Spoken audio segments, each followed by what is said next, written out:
irrespective of the chaos and all of the uncertainty around us, whether back at home or across the world today. By the way, weatherman says it's going to be 37 degrees in Abuja, so it already gives you some insights how intensely hot, maybe scorching sun we're going to have today. Up north, we're doing between 32 and 35 degrees, so Abuja is quite on the lead in terms of temperature today. So plan around that so you complain less about the heat, especially if you are going to be spending most of your active periods today outdoors. But we've got to make the most of the blessing of today, because that's what it is now. I just also let you know that it's quite a loaded program today. Of course, as always, we have politics, issues around the opposition, and the strategies they say they are bringing to the fore as we inch closer to 2027. Of course, the incumbents, the ruling party, the APC, is not also resting on its oars. We realize that for the most part, the APC says it's not just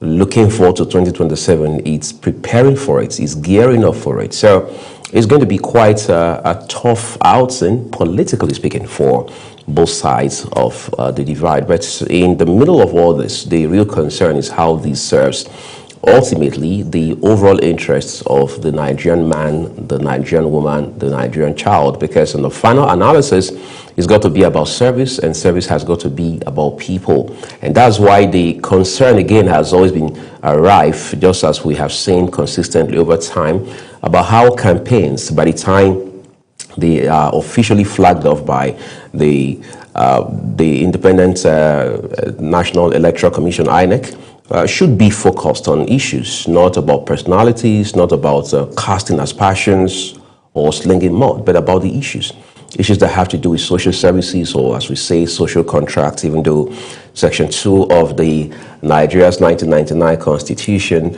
as amended, makes it practically impossible to, if you like, justice. That's a section of ground norm. Lawyers will tell you is not justiciable, which is more like an albatross for us as a country. But overall, those who are throwing their hearts in the ring going into 2027 have a moral obligation. It's a point of duty for them to ensure that they stay on the issues. All right, what are the issues? Health, for example.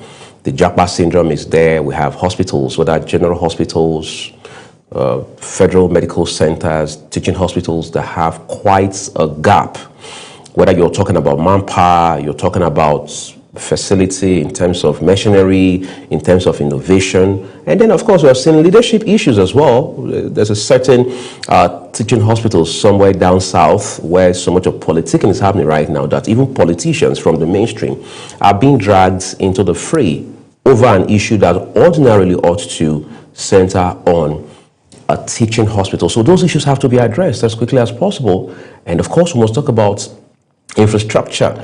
What is the state of our roads? It's good. It's quite commendable that we hear about trunk of roads, road stretches up north, north central, down south being done, if you like, some of them from scratch by the federal government, others being expanded, being opened up, access and what have you. But the sincerity of purpose that we bring into all this is as crucial as the initiatives themselves. And then you talk about education.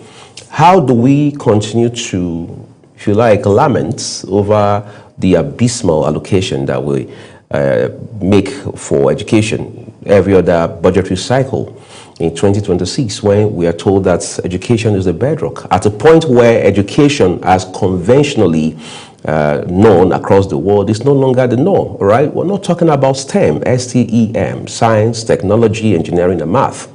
And we don't see much of innovation from the government end in that regard. As it stands today, Nigerians, for the most part, even the stakeholders, the critical stakeholders themselves in this sphere of education, and don't have clarity, at least not much of it, as to what the policy, strategy, policy position of the government, top to bottom, is regarding science, technology, engineering, and math. Now, why is this concept important? Why is it so timely? Why is it so futuristic? It is on account of the fact that This is what drives the world now. We'll talk about clean energy. We talk about access to energy. We talk about energy transition. We talk about environmental issues, climate change. These are all issues of sciences, chemistry, physics, and what have you. We talk about technology. I mean, look at what tech is doing across the world. I mean, every sphere, every sector, as it stands today, I mean, there's none where you don't have the touch, for want of better words, of technology. In fact, back at home, the conversation has been about how that we can fully leverage tech to drive our electoral process. And that's the basis on which the back and forth around transmission of results, election results, that is, electronically, has been a front burner issue. As of yesterday, even the Speaker of the House of Representatives was still providing clarification as to the reason the National Assembly had to do what he refers to as a hybrid system. That means that there's a sort of fusion between electronic transmission of results and the manual approach to it. Of course, he has provided as much explanation as we have heard the last couple of weeks. But the point being made is that it will be foolhardy at this point for any society, including Nigeria, to divorce itself, to extricate its own system from technology, because it is the way to go, it is the future. So we've got to talk about these issues. And then we talk about opportunity for young people. That's also very important. What happens after 2027 to over 60%, now we hear at least 65% of Nigeria's population are young people.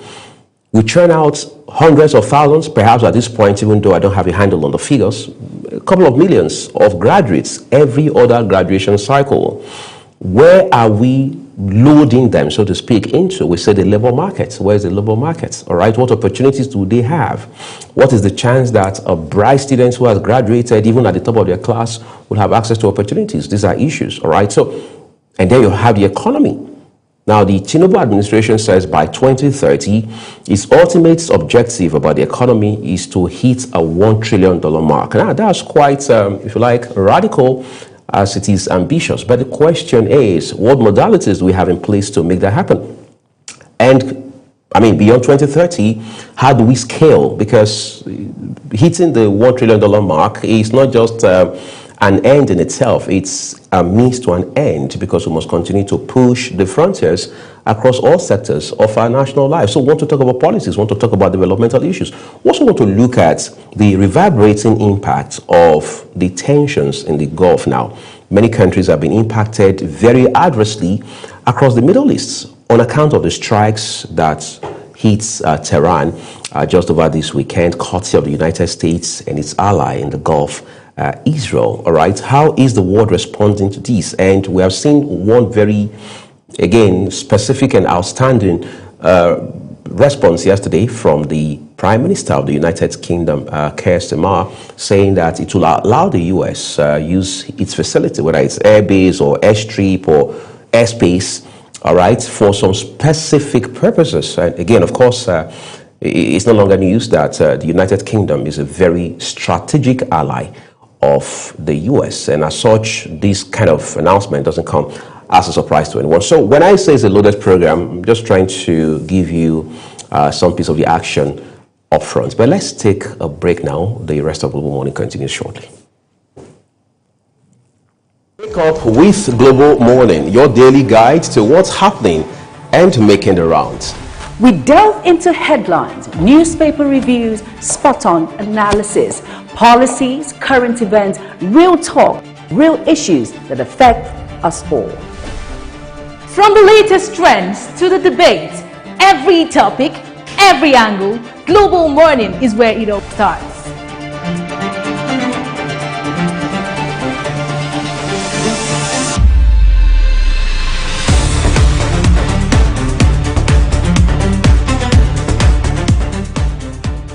Global Morning, For the latest issues, always on point.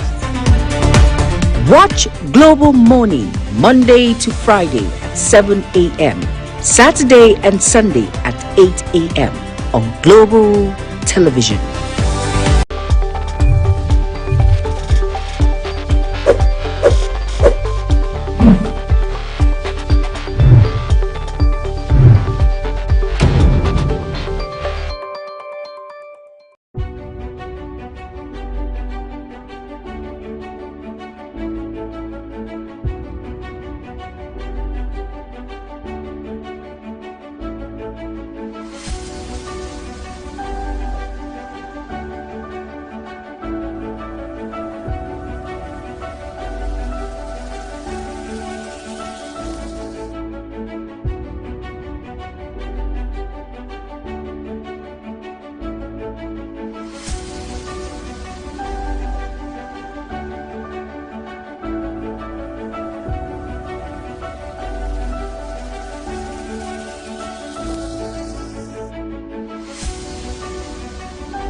At Witchtech Cables, we don't just make cables, we deliver excellence. Our products are built with advanced technology, trusted for their unmatched quality and durability. With a wide range of cables, swift delivery, and continuous innovation, we stay ahead of the market demand. We are proudly Nigerian, fully indigenous, yet world-class. Backed by a professional team, strong technical support, and a deep commitment to customer satisfaction. Witchtech Cables is more than a brand, it's a promise. Witchtech Cables, quality cables better than the best.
The weather forecast, ask Google, ask what the day will look like, and then dress to suit the weather. Nigerians is an information that you'll find very useful.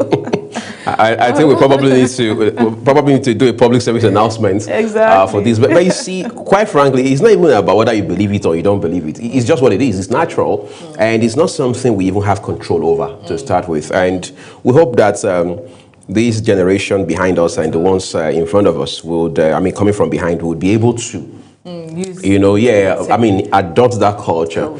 Because even outside of Nigeria, when you travel from city to city, you look at what the weather will look like, whether you're flying or you're driving or you're just commuting between home and work. Some people even hold events without looking at what the weather will look like. Right. You want to have a birthday party, a wedding ceremony, you're using an open space. Right. And you are in the rainy season, you cannot pick up your phone and check what does today look like, what's the weather, is it going to rain? You just go ahead, blindly do everything. And when it starts raining, like, oh, rain, why?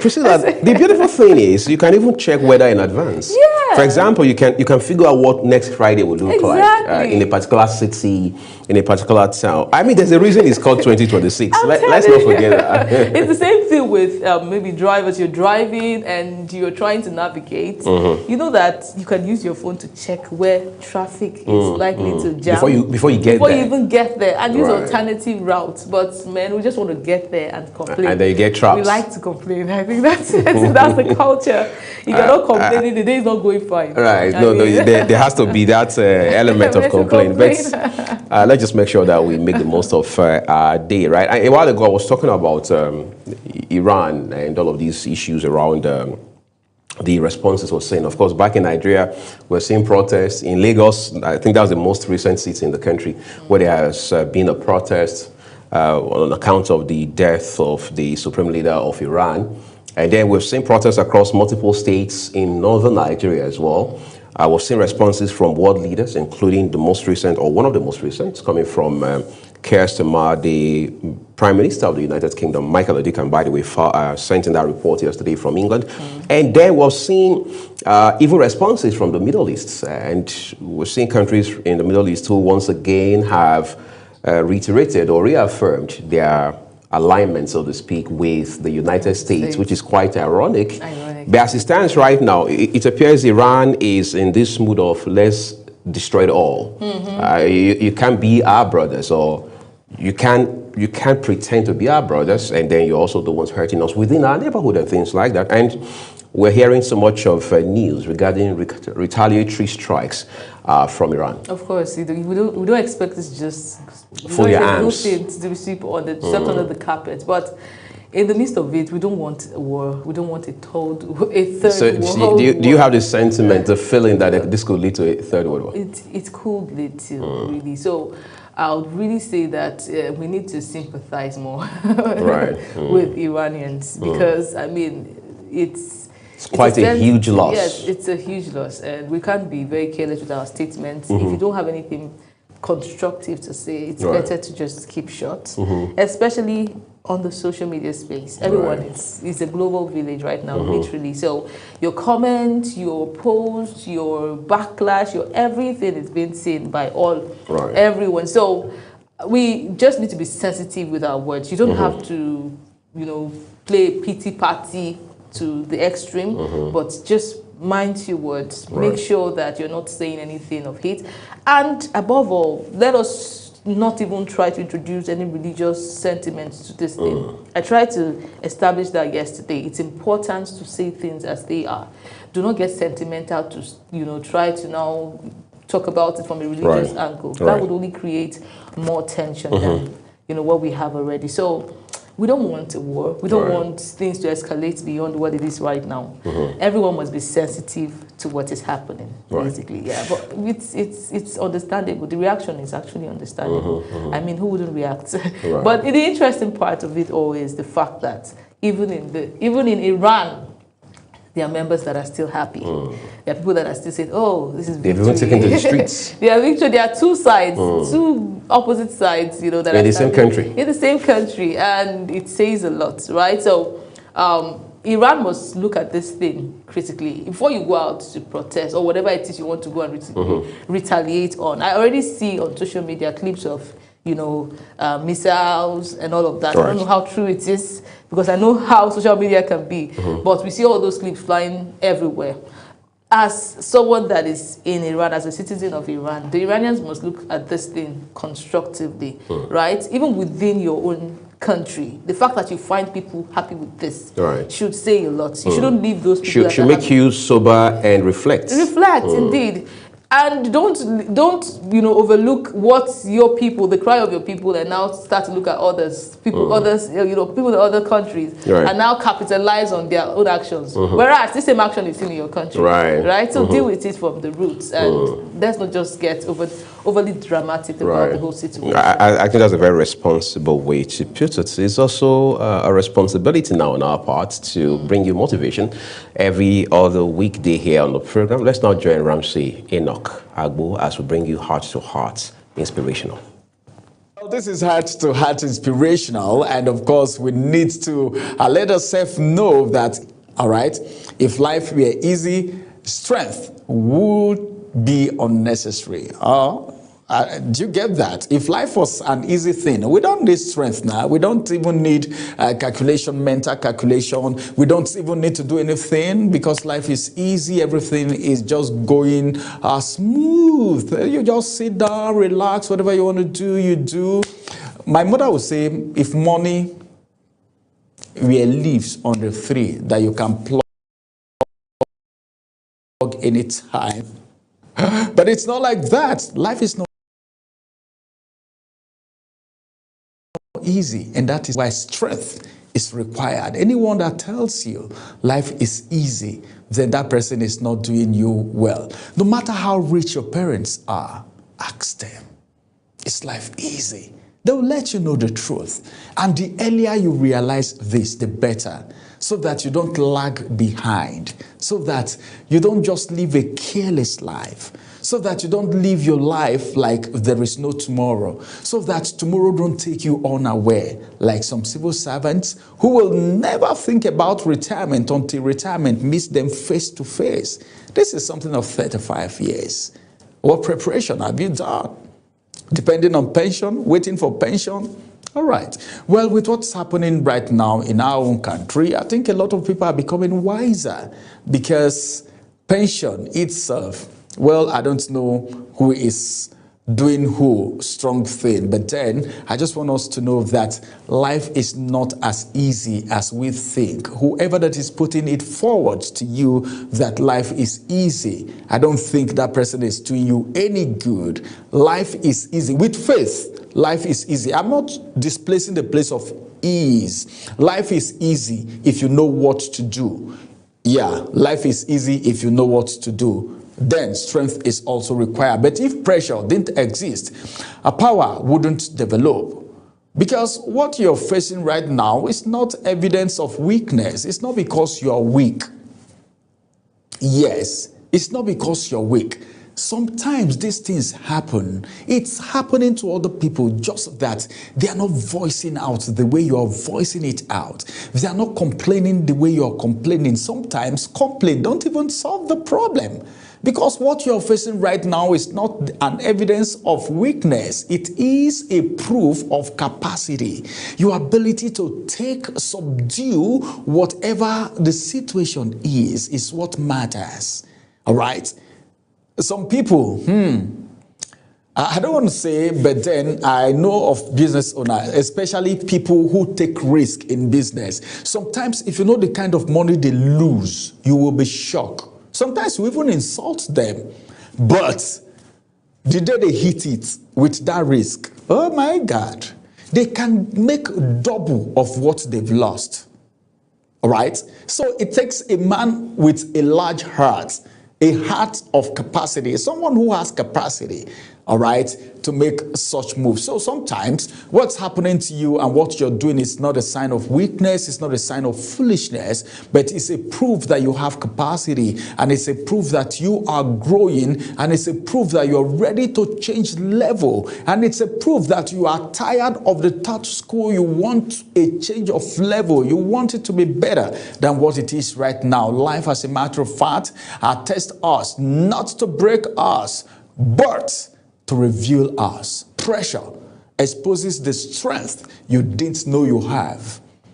I tell you the truth, pressure exposes the strength you never knew existed on your inside. So sometimes your ability to overcome pressure sometimes matters.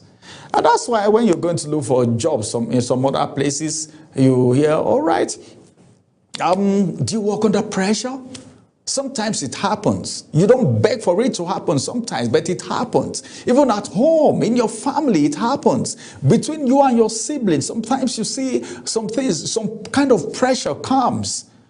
All right? Those pressures exposes your strength. Your ability to handle those pressure, those times is what matters. It makes you. The weight you are carrying build your muscle in your character. That is true. What am I saying? I'm trying to let you know that the weight you are carrying sometimes is building your muscle in your character.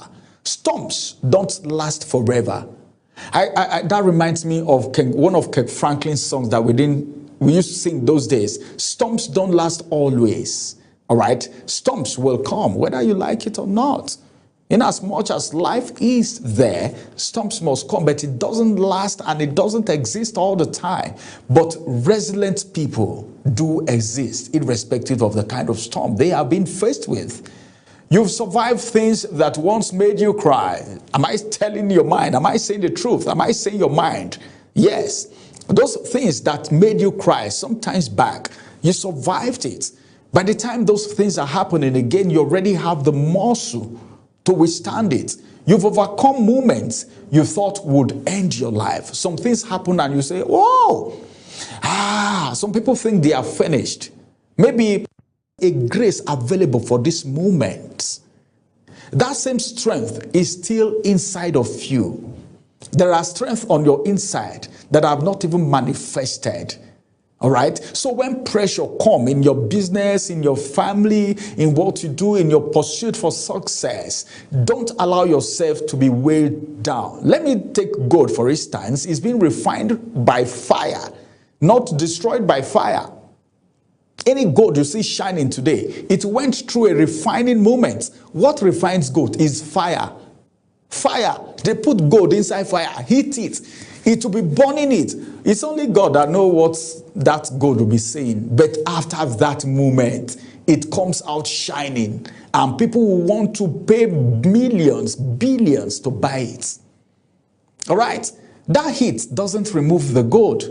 It removes the impurity, the dirt, the unpreparedness, the unreadiness. All right? The procrastinations. All right, the indiscipline, the misbehavior, the unreadiness is being removed by that fire, and you come out pure, you come out refined. Stop asking why me. Sometimes, a lot of people like asking that question. Oh God, why me? Allah, why me? Oh, why me? Stop asking that question. Start asking, what is this building in me? What is this situation trying to bring out in me? Why did this thing happen to me? God, what are you saying? What is it for? What is it for? Sit down and think. Some people don't even have thinking moments. There are times that you need to shut the door. You need to off your phone. Sit down and think. Strategize. Distraction. Kai, I don't know, but a lot of distraction in this our generation, a lot of distraction in this our days, especially this age of internet. Yeah, a lot of people are doing well with the internet, but then there are times that you need to sit down and just you and you alone, you and your heart, and what you have conceived in your heart, that is in your head, boiling, how it's going to get into your hand. Sometimes you sing and ponder over it. All right? Trust your resilience. You have survived 100% of your worst days in the past. So what is left? These are the things you should be asking yourself. All right. So I want us to know that this moment will not defeat you. It will develop you. And it's all a matter of choice. You need to decide it. You need to want it. You need to live it. You need to behave it. It needs to be in your head after conceiving it in your heart so that it can enter your hands. Thank you very much. You are a success going somewhere to happen. Recondition your heart, and your thinking cap should be on all the time. I'm Ramsey Enoch Agbo. Thanks for watching. Bye-bye for now.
Thank you very much for still being here with us. Right now we dive straight to the newspaper review segment, and we're starting with the Punch newspaper.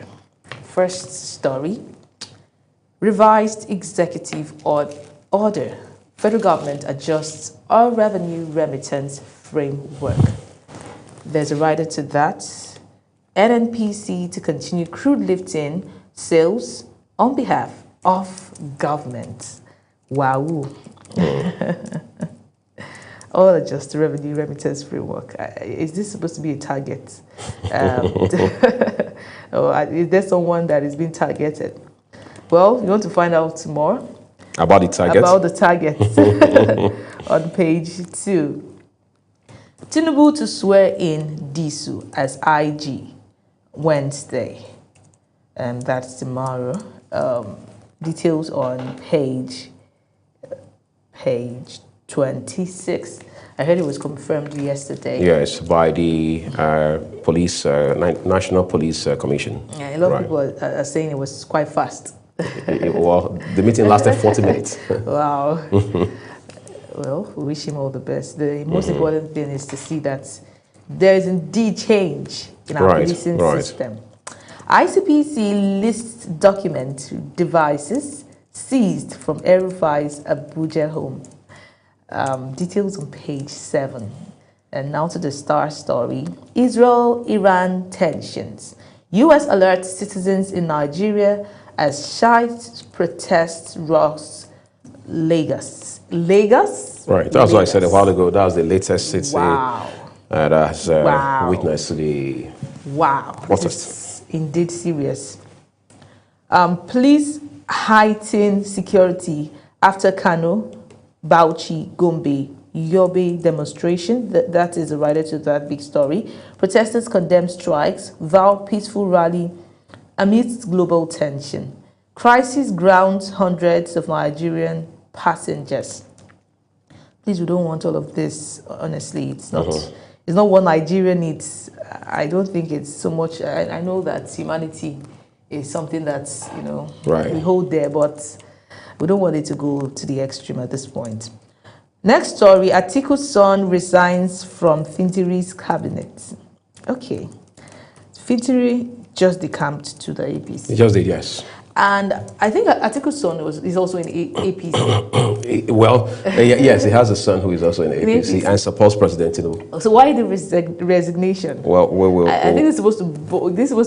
Politics is deeper and way more tricky than you understand. I expected that this will increase the bond this year because right now they're in the same party. But now that we're still seeing alignment or realignment, let's see where the bond is heading. Okay, details on page 7. U.S.-based Nigerian jailed 19 years, over $4 million romance scam fraud. Okay, jailed 19 years, U.S.-based Nigerian. This is a lesson, Right, the whole dating apps and everything flying left, right, center. One has to be careful. Extremely. In fact, you can't be careful enough. You have to be careful with dealing with the U.S. citizens, Right. Trump does not joke with anyone. So, petrol may hit 1,000 liters as Dangote hikes price. Okay, so finally, I think I see a target. You see a target, right? I see a target. That details on page 36. It's interesting. Nigeria is so interesting. Today you're having hopes. Tomorrow they dash your hopes away like you never had one. Well, he's a businessman. Can we blame him much? It's well. Anyways, those are your headlines for the Punch newspaper. Read up details. Next we go to the Nigerian Tribune. All right, thank you. Well, there's just one above the headline. I mean, they should say the nameplate. Court stops Ondo APC State Congress over disputed ward local government congresses. Then we'll go further down to the big headline here. Has 3 riders. Nigerian importers to pay more as Middle East crisis affects shipping. Oil gas facilities shorts as conflict escalates. Brent could spike to $120 per barrel. That's according to JP Morgan Chase. Incidentally, this is already a blessing in disguise for Nigeria, but what are we going to do with the windfall in the final analysis? Well, more revenue for Nigeria, yet bittersweet situation. That's according to an expert. That aligns with the question I just asked. Details await you on page 5. 6 Osun reps defect to Accord party. Is that really surprising? The governor has moved from the PDP to Accord as well. Central Bank of Nigeria governor puts Nigeria's net reserves at $34.8 billion. Directs oil revenues remittance to FARC. Federal government begins implementation of Executive Order 9. National Police Council approves Disu's appointment as IGP. Priscilla already made a mention of that a while ago. Dangote targets steel power ports in new industry push. Then we have a bit of health. Vegetarians show lower risk for 5 cancers in major global study. Can we all go veggie now? I mean, better late than ever, right? The last one here at the foot of the paper is federal government ejects 48 billion naira for infrastructure equipment upgrade in 12 universities. You will read up those details on page 25 of today's issue of the Nigerian Tribune. Next port of call is the Daily Sun, and Priscilla will bring us those headlines. Okay, so next, the Daily Sun. And we're starting with the very first story here. Trying to locate it. Okay, so first story besides the nameplate, Sit at home. Sit at home. Soludo reopens Nwoko Nnewi short Ihiala market. Okay, so it's turn by turn. Anyone that refuses to obey, we shut it down for 1 week. Shut down for 1 week. Okay, Soludo is not joking. The people of my Ndibo, you guys have to be careful so you don't lose your money. Okay, next story. Reps Committee clash over probe of Renewable Energy Agency. To the Star story, aftermath of US, Iran, Israel war, crude oil price hits roof, nears $80 per barrel as experts warn against premature celebration, insists on fiscal discipline. I don't know how this is supposed to affect us. We are all producing nation too. We shouldn't be caught up in the whole web of, those that will be affected. But, I mean... What can we do? I think we just love to partake in that. But because we don't refine at home, that's a challenge. You can't depend on Dangote altogether. But, I mean, Dangote has said he's capable. Right? Are we seeing that capability in the practical sense of it? One would expect that would at least our oil sector, our refineries right now, start working, take the whole take advantage of the situation and become take the center stage and shine because this is an opportunity to shine. Right. If we need to support a Dangote, or if we need to get whatever wisdom we need to get from him to ensure that we are tapping from his knowledge in our own local industry, and shine globally, because the world is looking for us right now. It's an opportunity, but instead we just like to join in the whole sadness. When you said the world is looking for us right now, that struck a chord. But then there was a question that popped in my head. Have we found ourselves? Have we found ourselves after how many years of independence? We're still looking for ourselves. Quite an interesting We hope to find ourselves this year. By all means, we should. Okay, so that is the Star story. 1 dead, 12 rescued as from sank Nigerian tugboat in South Africa. Search for 5 missing persons continues. That's a sad one, and you find that detail on page 4. Hoodlums invade Imo community, set ablaze oil firms' equipment. Details on page 29. National Police Council ratifies Disu's appointment as acting IG. Details on page 5. Finally, we have PDP not holding Congress, and that's coming from the PDP not holding congresses, I beg your pardon. That's coming from Turaki, and the detail is right there on page 28. Those are your headlines for the Daily Sun. Next call of action is the Nation newspaper. All right, so let's go get you that now.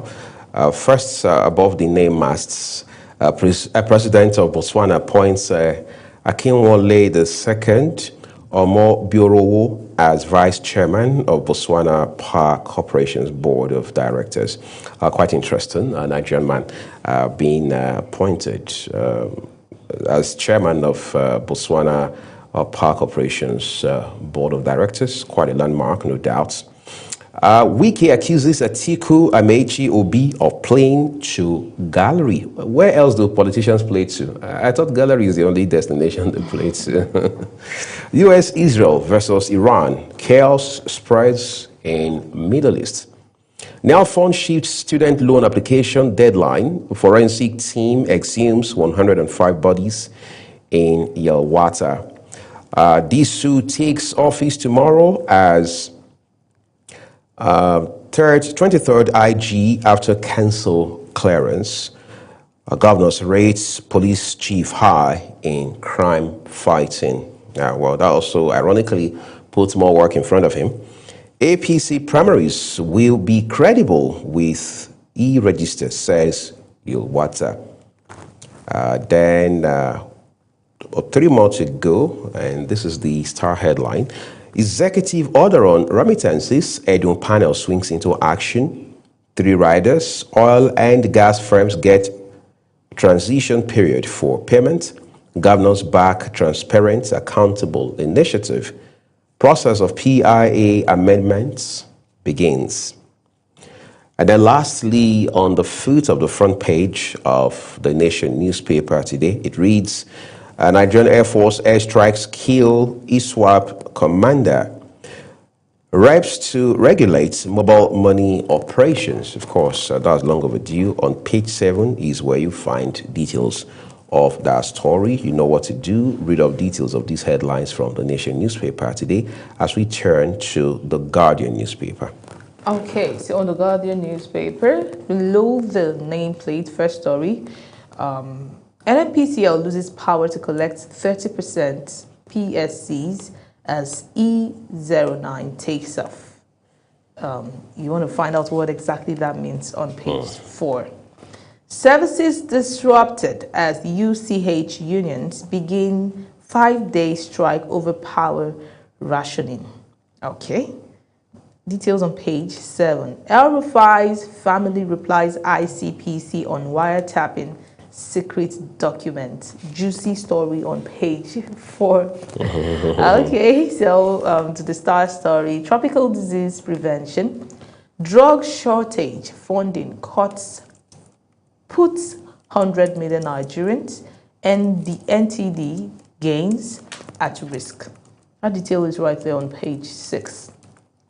DSS arrests suspects behind Obi Oyegun's assassination attempt. Okay, finally, details on page 29. I really am looking forward to see to the end of this. Right. Because it's not something that should be swept under the carpet. The fact that it's an Obi does not mean he's not first a Nigerian and first a human being.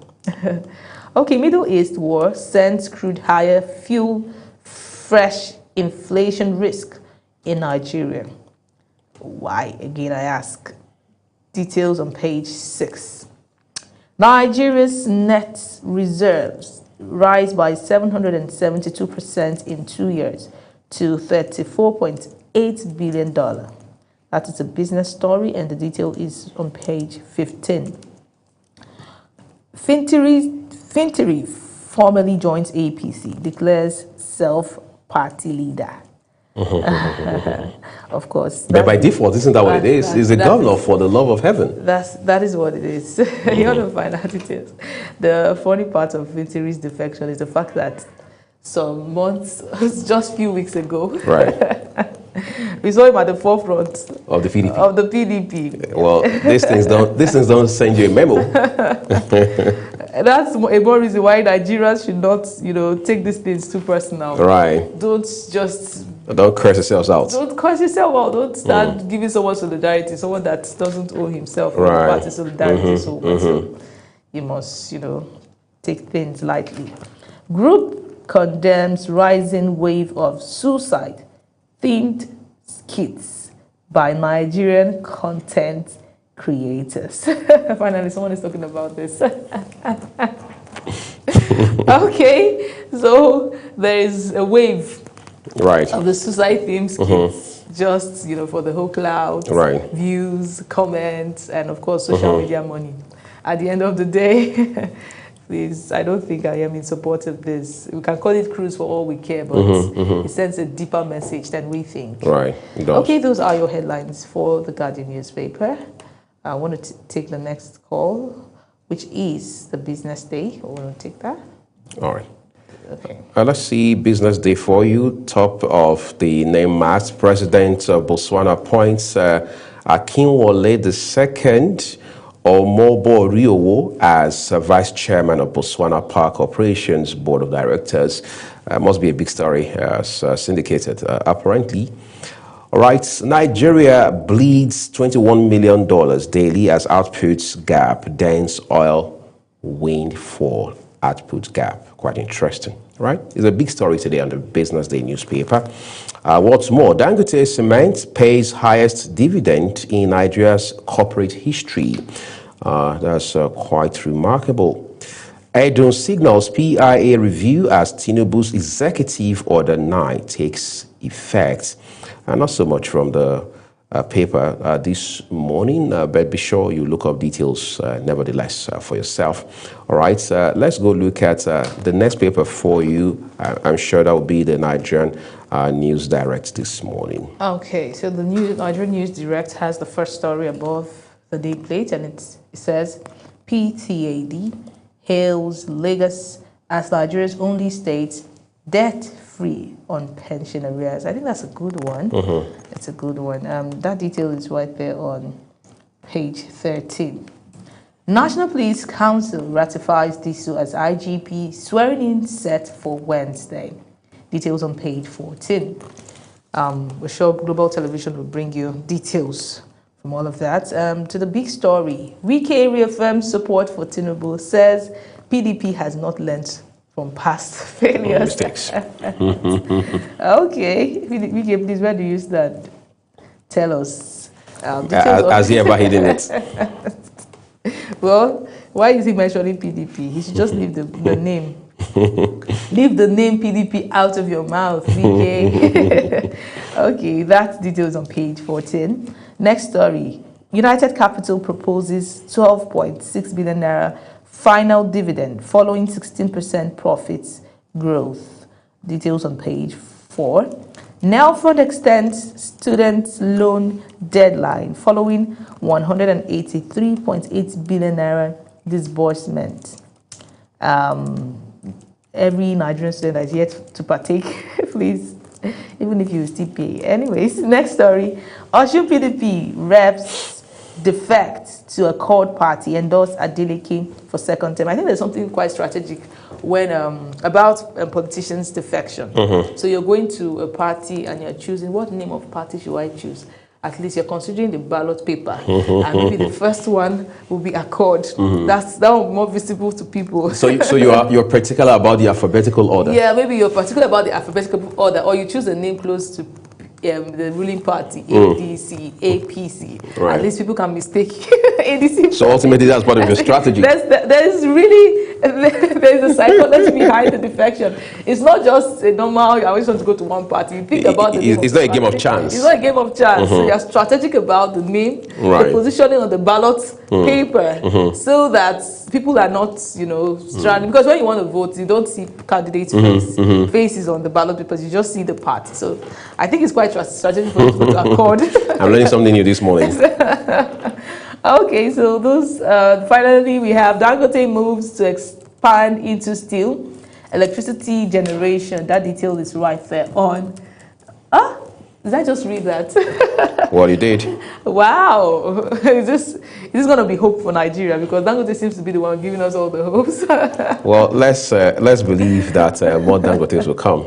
Okay, details on page 20, and those are your headlines for the Nigerian. Incidentally, those are the headlines that will end the newspaper review segment this morning, as brought to you from the Nigerian News Direct by Priscilla. Just to also remind our viewers that Global Television, as a broadcast media entity, or the team here on Global Morning, does not in any way contribute to these papers. We'll bring you the headlines exactly as published by the respective publishers. It's time to join Ogochukwu Mobuno on Social Bars.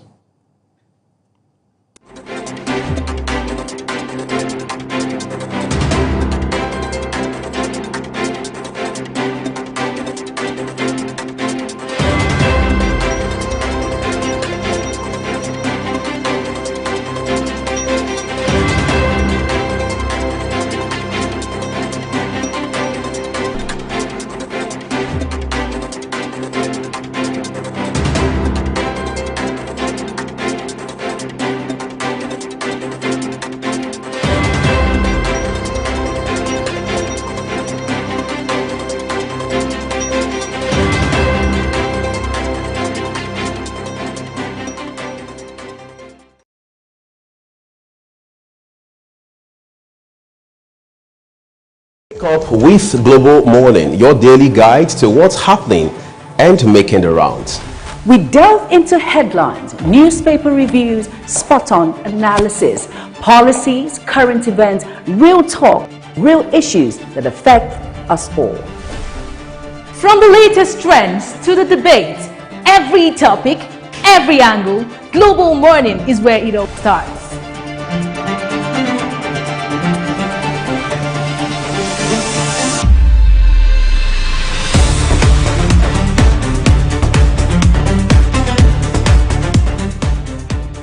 Global Morning, For the latest issues, always on point. watch Global Morning Monday to Friday at 7 a.m. Saturday and Sunday at 8 a.m. on Global Television.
When social media speaks, we'll listen and we'll bring you the extra.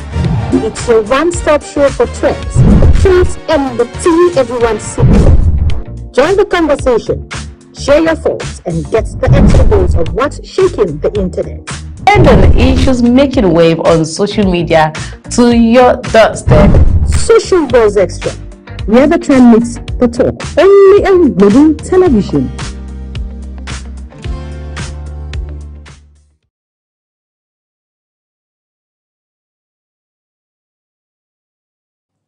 Good morning, Nigerians, and good morning, viewers around the world. It's time to look at buzzing issues making rounds on social media, and today we're looking at the tax bill. So a business owner has cried out after allegedly being slammed with 11.7 million naira tax bill.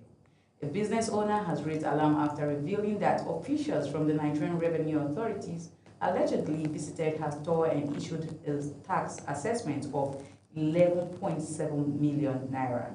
In the video shared online, she expressed shock over the figure, questioning how the amount was calculated, especially as she claims the brand name is in question, I beg your pardon, was not operational in 2022, the year referenced in the assessment.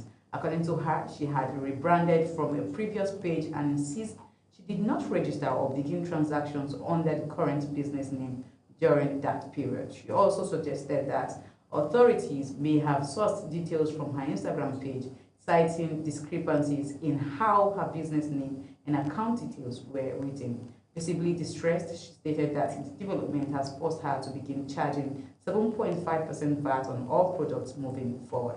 Let's take a look at that short video. Point, my fear is about to start coming to pass. Because tell me why NRS, the Nigerian Revenue Service, all these tax people, they walked into my store and slammed me tax of 11.7 million naira. This is not even a joking matter, because now my fear of taking tax from my customers is starting to get to a point that I cannot avoid it. We now have to start taking VAT from everything we sell on this page. I have just been slammed 11.7 million naira. I don't know if you can see it right here. 11.7 million. Even my fear is they went to calculate from 2022. As in 2022, I did not even open this page. Before I was using my previous page, then I had to rebrand and change the name. I did not register this business page in 2022. I did not even open our business account in 2022. How did they come to the conclusion of this figure, 11.7 million naira? 2022, that I have not even started running this particular brand name. 11 point. Where did they want me to get 11.7 million naira? How much are they sell? 11.7 million naira. Business owners you guys have to start being careful, because I am 99.9% sure that they found me on Instagram, because the way the address is written, every single thing, I can bet it with my life that it is through Instagram. This is my address, Becky Luxury, my address and everything. Because how did they even get, even my account name doesn't carry with just Becky Luxury. If you are a customer, you know that our account name is not just, there's something attached to it at the back, but what is just is Becky Luxury.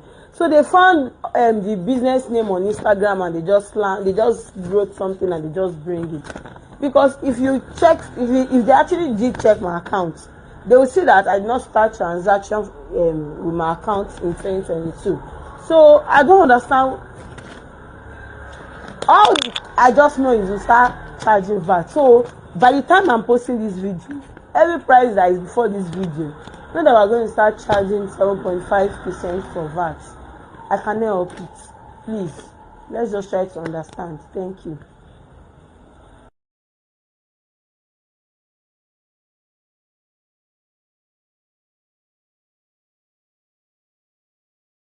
All right, so we've heard from that young lady. I can feel her pain here, because I will tell you for a truth that a lot of persons own businesses, and I would tell you also that a lot of persons do not know how this tax is being calculated. All they just see is that the government just slammed them bills and asked them to pay. This lady is coming out to say 11.7 million naira. What exactly am I selling, and when did I start this business?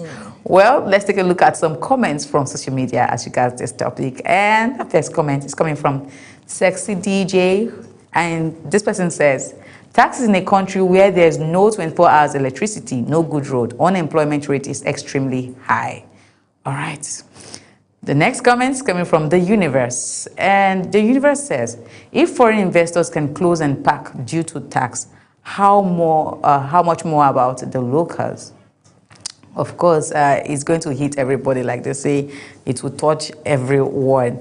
All right, I'm not alone in the studio. I have with me Priscilla Obasi. Good morning, Priscilla. Good morning, Ogochukwu. All right, so Priscilla, earlier when we were listening or watching the video, rather, you said some persons that even implemented this tax also know how it works. So Priscilla, please educate us a bit.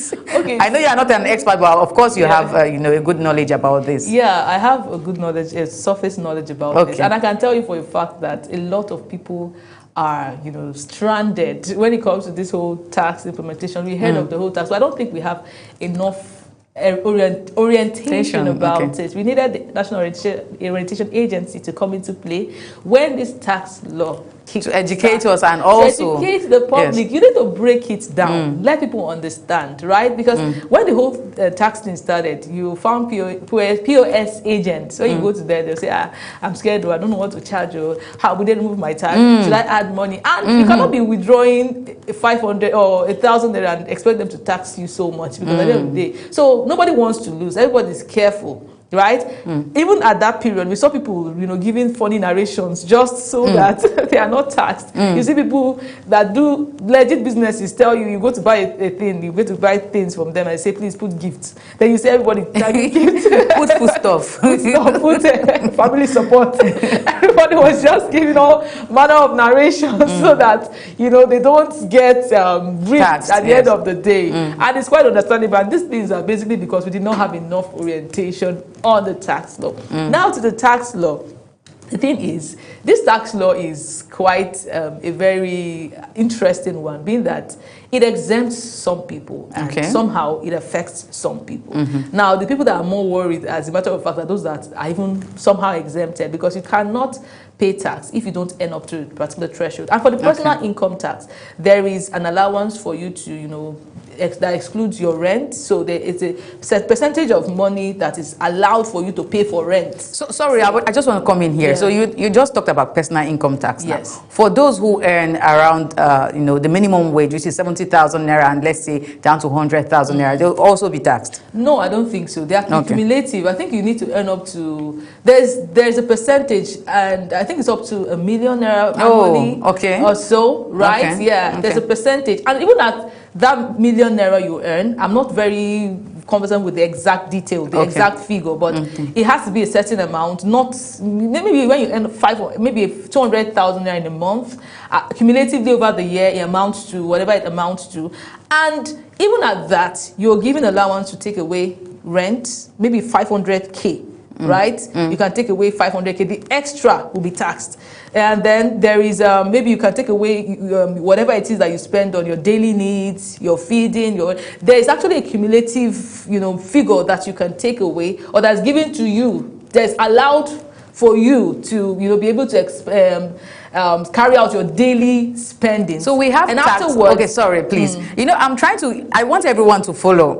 So we have tax on one end, and we also have VAT on one end. That means everything you buy, because everything I buy, when I get to look at the receipt, I see a percentage VAT collected for everything I buy, except maybe a few things. I think I bought a toothbrush recently, a few days ago, and I didn't see VAT there. Okay, so maybe few products are being exempted. Yes, but almost 80% of products you buy, you get to see VAT. These are businesses taking precaution on whatever it is, because at the end of the day, those businesses are taxed. But these are things that we are going to suffer as the common man too. Well, as a common man, you get to suffer. Of course. Because if you are that person, just as this lady said, she was not aware. So if she was quite, you know, aware of the whole situation, she would have been including her VAT. If you want to do business with even the government, you're allowed to include VAT.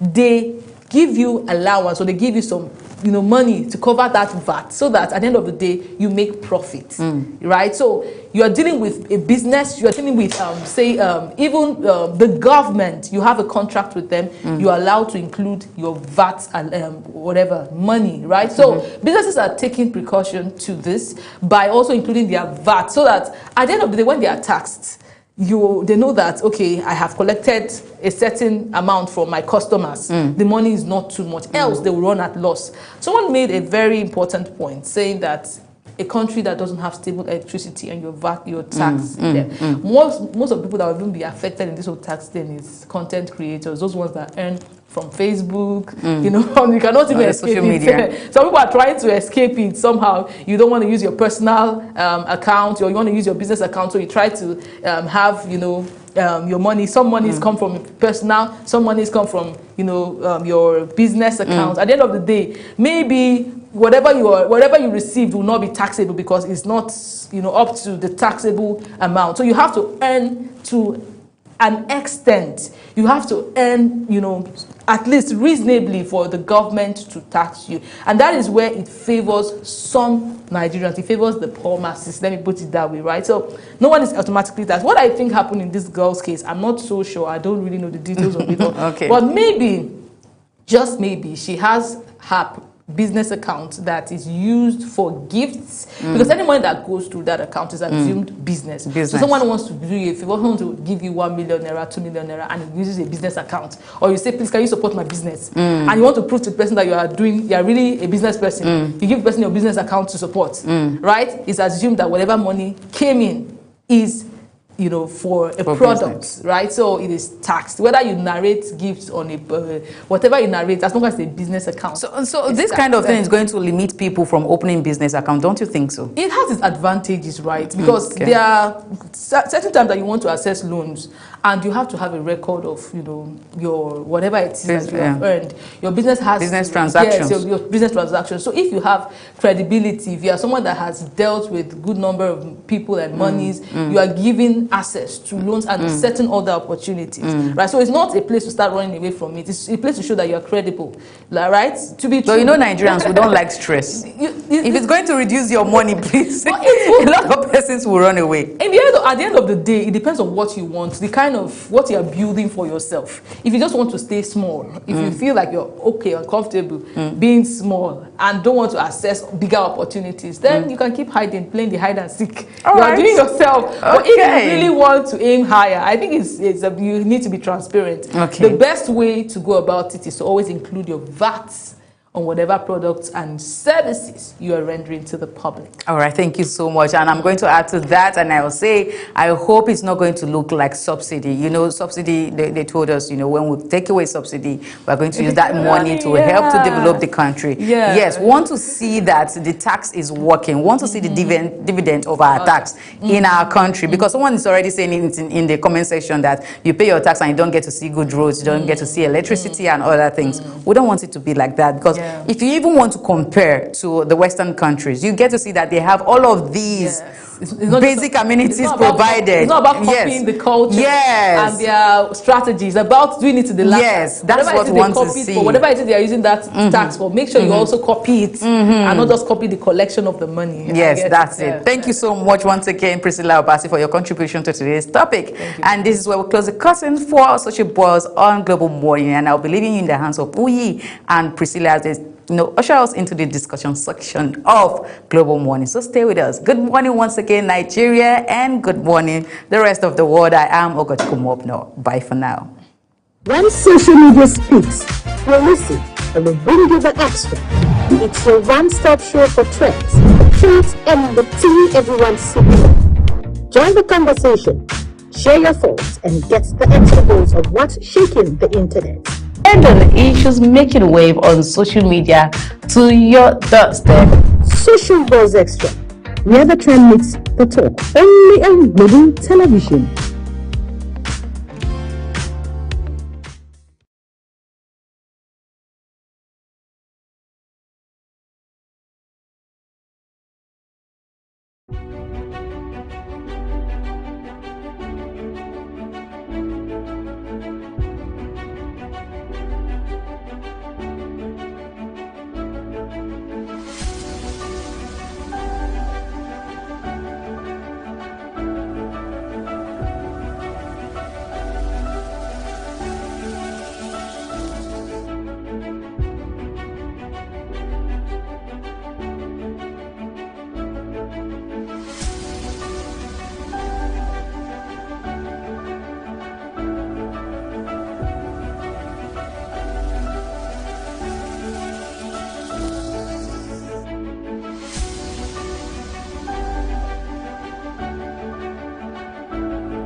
When social media speaks, we'll listen and we'll bring you the extra. Hello and glad you could join us. It's still very much hazy over the country. We presently have our eyes on this dust plume just above the country. Even though it appears to be moving zonally, we expect some of this dust to finally get to the country. So we have prospects of moderate dust haze to affect the extreme northern part of the country for Tuesday. It should be hazy over much of the central states, while we expect prospects of rains for the southern part of the country, with these prospects higher to the southwest coast and Bayelsa. If you're anywhere within the western parts of Kwara and Oyo, you can wake up to very cloudy morning, even though the prospect of rains are a bit slim. There's an increased chance of thermal discomfort for the southern half of the country and parts of the central states, while we have a high to moderate vigilance for meningitis over the extreme north and the central part of the country, and you may want to take care. That's it from here. Thank you for watching.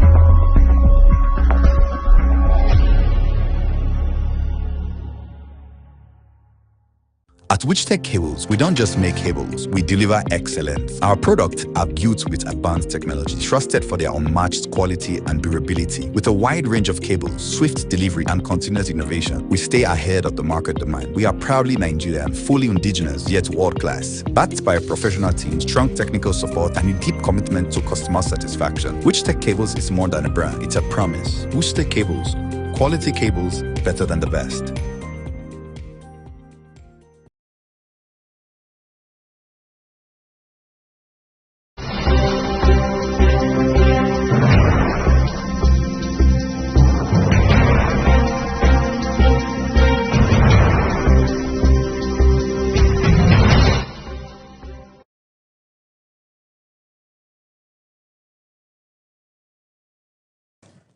Oh, thank you so very much for staying with us here on Global Morning. The last few months, of course, starting from the twilight of 2025, stories abound about politicians, including sitting governors who have had to defect from other parties, particularly the People's Democratic Party to the ruling All Progressives Congress.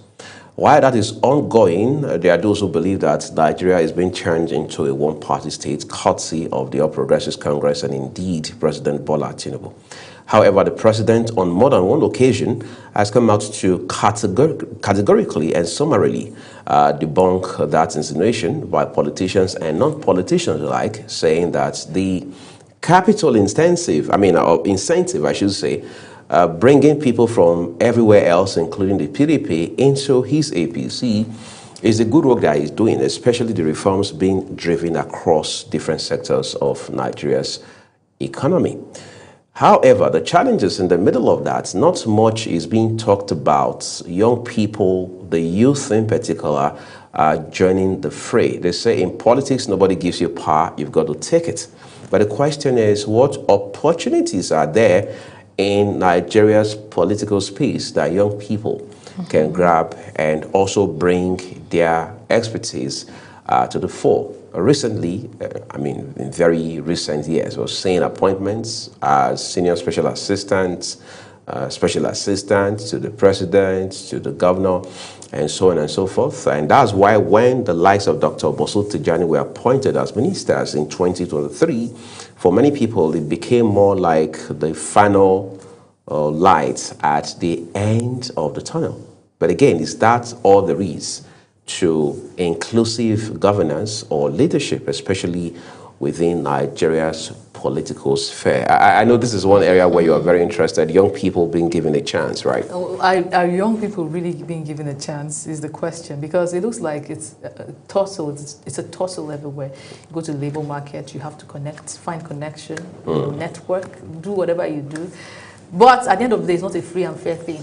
Right. We just know. And then the political space, they say you have to also hustle before you are given visibility. It's almost like that everywhere, every sector in Nigeria. Right. So leaders of tomorrow, we have been called from, childhood. But it looks like, it has to be a fight to be a leader of tomorrow. Indeed. You have to fight today to lead tomorrow. You have to fight today to lead tomorrow. So this is a message to the younger generation. You better start fighting now. If you really want to lead tomorrow, right, you start the fight today. Because nobody will give you the key. Nobody will hand you, whatever it is you need to give you the portfolio. You need to just fight. And it's sad in a place like Nigeria. It's sad. We're growing, the world is changing, everything is evolving.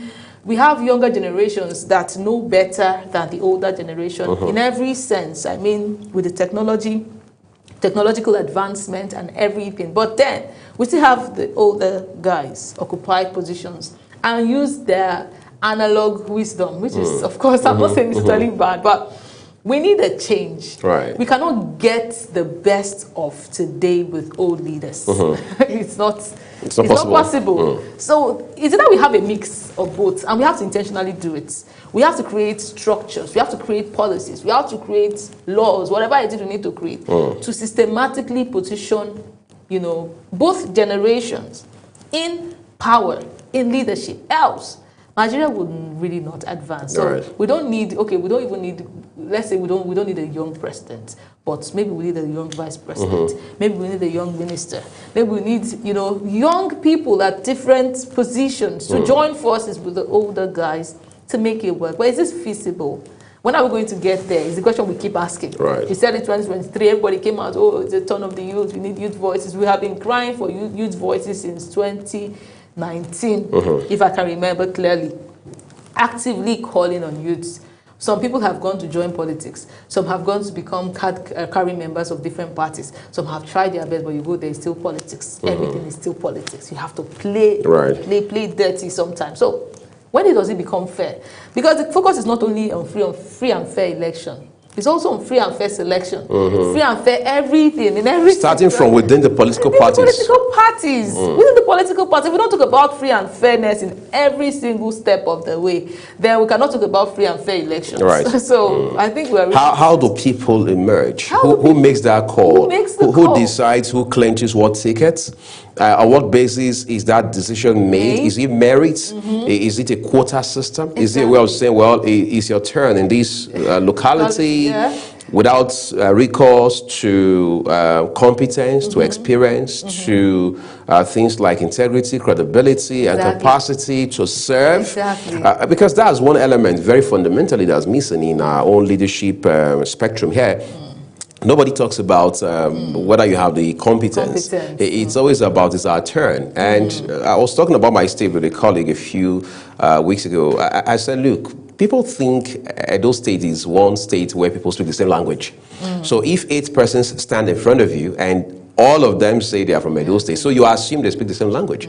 Not knowing that in one local government alone, you have more than half a dozen languages out of 18 local governments. All right. So when it comes to picking the governor, it's a tug of war, as my mom would say, because there's one person who says, well, the last governor was from Edo South, therefore it's got to go to Edo Central.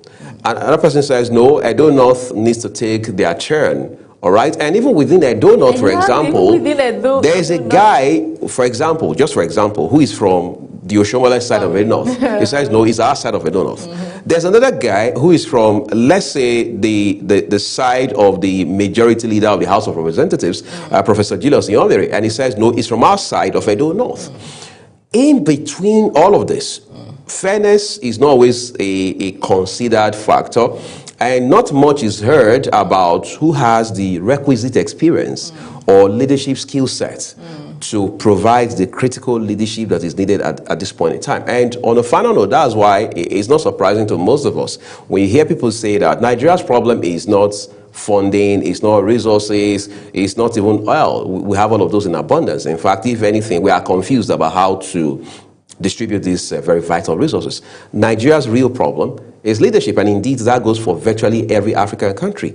And until we fix that, because it's a pain point for not just Nigeria, but for Africa as a continent, until we fix that, until we address it, we'll continue to play the ostrich, and it just means the problem will be here longer than we imagine. It's not going anywhere. It's clear, because we don't have the right policies to make it go. Right. Like someone was here yesterday, and he says, he said the issue about electoral reform and everything, it's just written, it's just paper, it's just grammar we're speaking. How do you lift it from paper? How do you lift it from paper? I would talk, the real thing is with the human beings. Right. The credible people we have, people with integrity, people are willing to say, I don't mind this. Can this person go? He's better than me.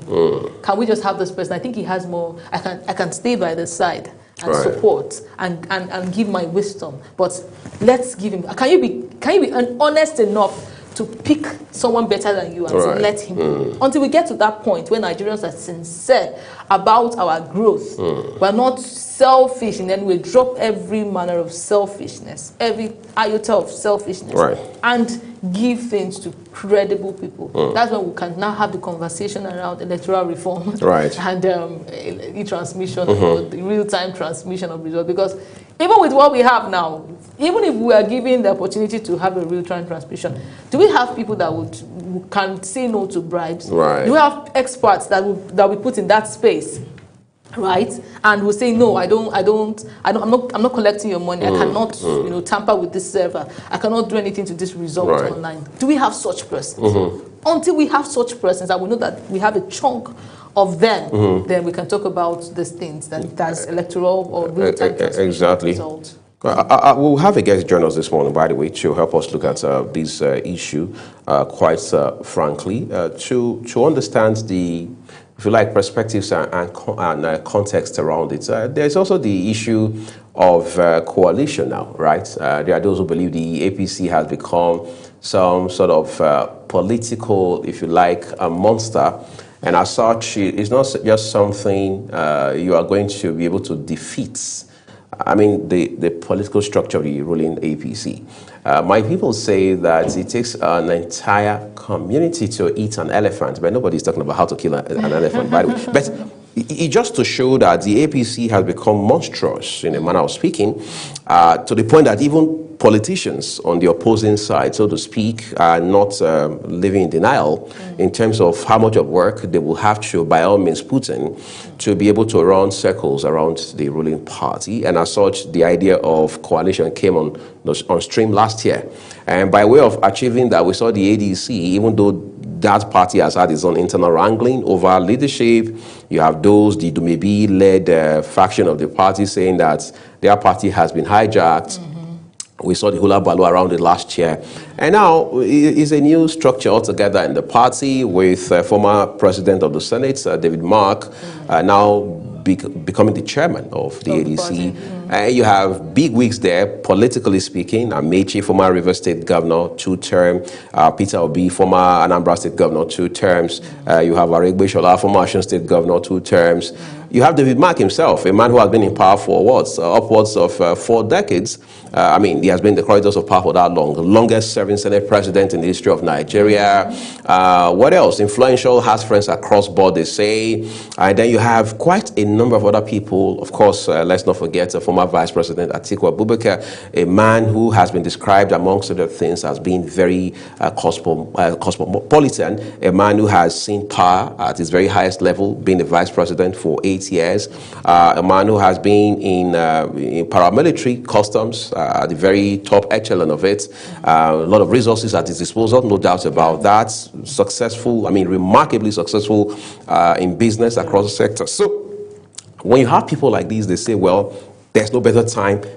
We can't ask for a better team to defeat the APC in 2027. And now, when I put this question before members of the APC, especially the chieftains of the party on television, they laugh and they say the APC does not have a position. And the reason they always advance is that, first of all, these people are strange bedfellows. For the most part, they argue they are just disgruntled politicians whose only goal is to desperately snatch power from the APC. And they even point at the fact that some of these guys have been with us. In fact, some of them are founding members of the coalition or the amalgamation, if you like, that gave birth to the APC. So how then are they turning their backs against us? And they cite an embattled former governor of Kaduna State now, Malam Nasir El-Rufai, as an example. They say this is a man who had been a member of our party, became a governor on 2 occasions, I mean 2 terms, on the platform of the APC, was on the verge of becoming a minister, if not for the untoward events on the floor of the National Assembly. So they ask, and this is mind-boggling, if El-Rufai had been screened to become a minister and President Tinubu had inaugurated him alongside other ministers on the 21st of August 2023, would he be holding this position? And they say ditto for the other gentlemen and women who have moved to the ADC. If they had gotten whatever it is that they wanted from the ADC, would they be on the other side? And they even now make your head spin by asking, who would have thought Peter Obi of all people, having been in APGA, left for the PDP, went to Labour, now is in ADC. What example is he showing to not just Nigerians, not just politicians, but young people who have looked up to him for several years, especially since the obedient movement became a thing, so to say, in Nigeria? Well, it's funny though. We are not judging people by their character. We are judging them by the number of political parties. So somebody can be loyal to a party and have all the bad character in the world. Right, it's fine. But just be loyal. Just be loyal. He's called the good guy. Be there in the rain, be there in the sun. And that is the criteria for judging a great personality. I mean, it's laughable. Really, it is. We know how the Nigerian political landscape is. It's a power tussle, and everybody wants to do whatever it takes to make sure that they get the power, or they are able to deliver their mandates, they're able to bring the change they want to see. So it's not a gentleman kind of approach. If you ask me, the Nigerian political landscape is not, it's landscape you would use the gentleman kind of approach, right? The other question I would want to ask, we have a guest, right? So maybe we would ask our guest this question, so he gives us his own perspective. Well, that's okay. Quick break now, everyone. When we return, we'll join our guest to share perspectives in this regard.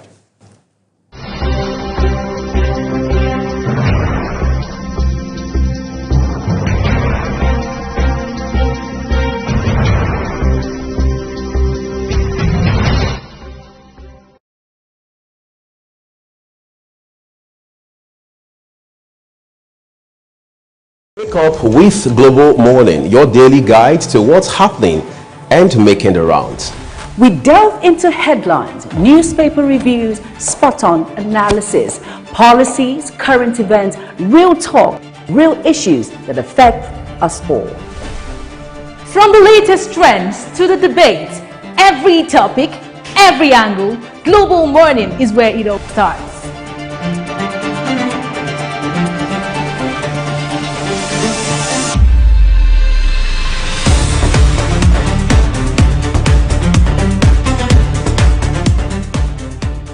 Global Morning, For the latest issues, always on point. watch Global Morning Monday to Friday at 7 a.m.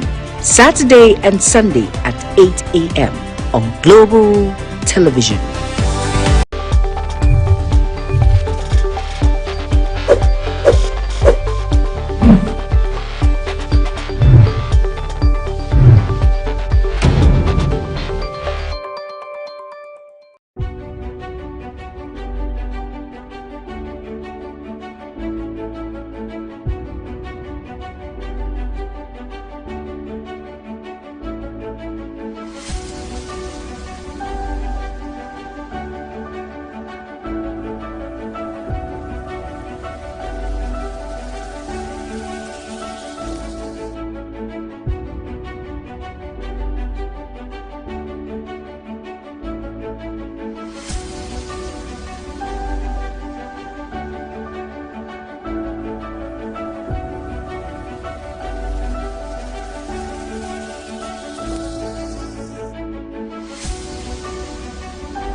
At Witchtech Cables, we don't just make cables, we deliver excellence. Our products are built with advanced technology, trusted for their unmatched quality and durability. With a wide range of cables, swift delivery, and continuous innovation, we stay ahead of the market demand. We are proudly Nigerian, fully indigenous, yet world-class. Backed by a professional team, strong technical support, and a deep commitment to customer satisfaction. Witchtech Cables is more than a brand, it's a promise. Witchtech Cables, quality cables better than the best.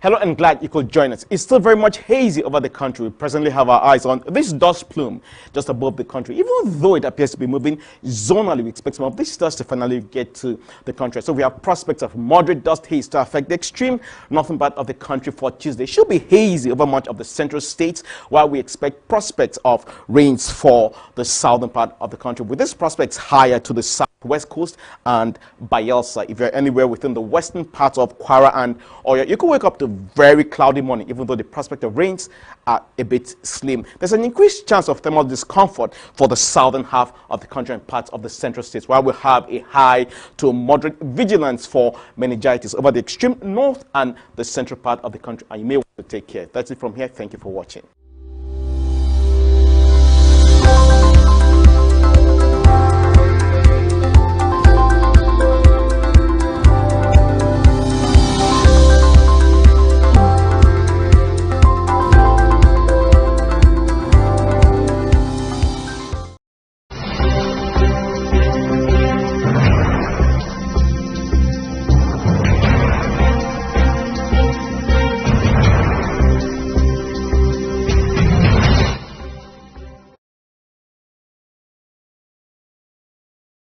Going to Priscilla quite frankly. Well, let's establish this because we're jumping into our second conversation shortly, everyone. As it stands today, the Nigerian government has said, look, we are not aligned and we are not going to take sides regarding this war between Iran on the one hand and then Israel and the United States on the other hand, right? But what do we make of nations now, as it were, siding, or if you like, pitching tent with Israel and the United States? They say the leader on that front is Saudi Arabia, and that in itself is a controversial, topical discussion as it stands right now. Nigeria has been impacted. Flights have either been cancelled in some places, or you see shipping companies now as it were, bumping their charges or their fees for obvious reasons.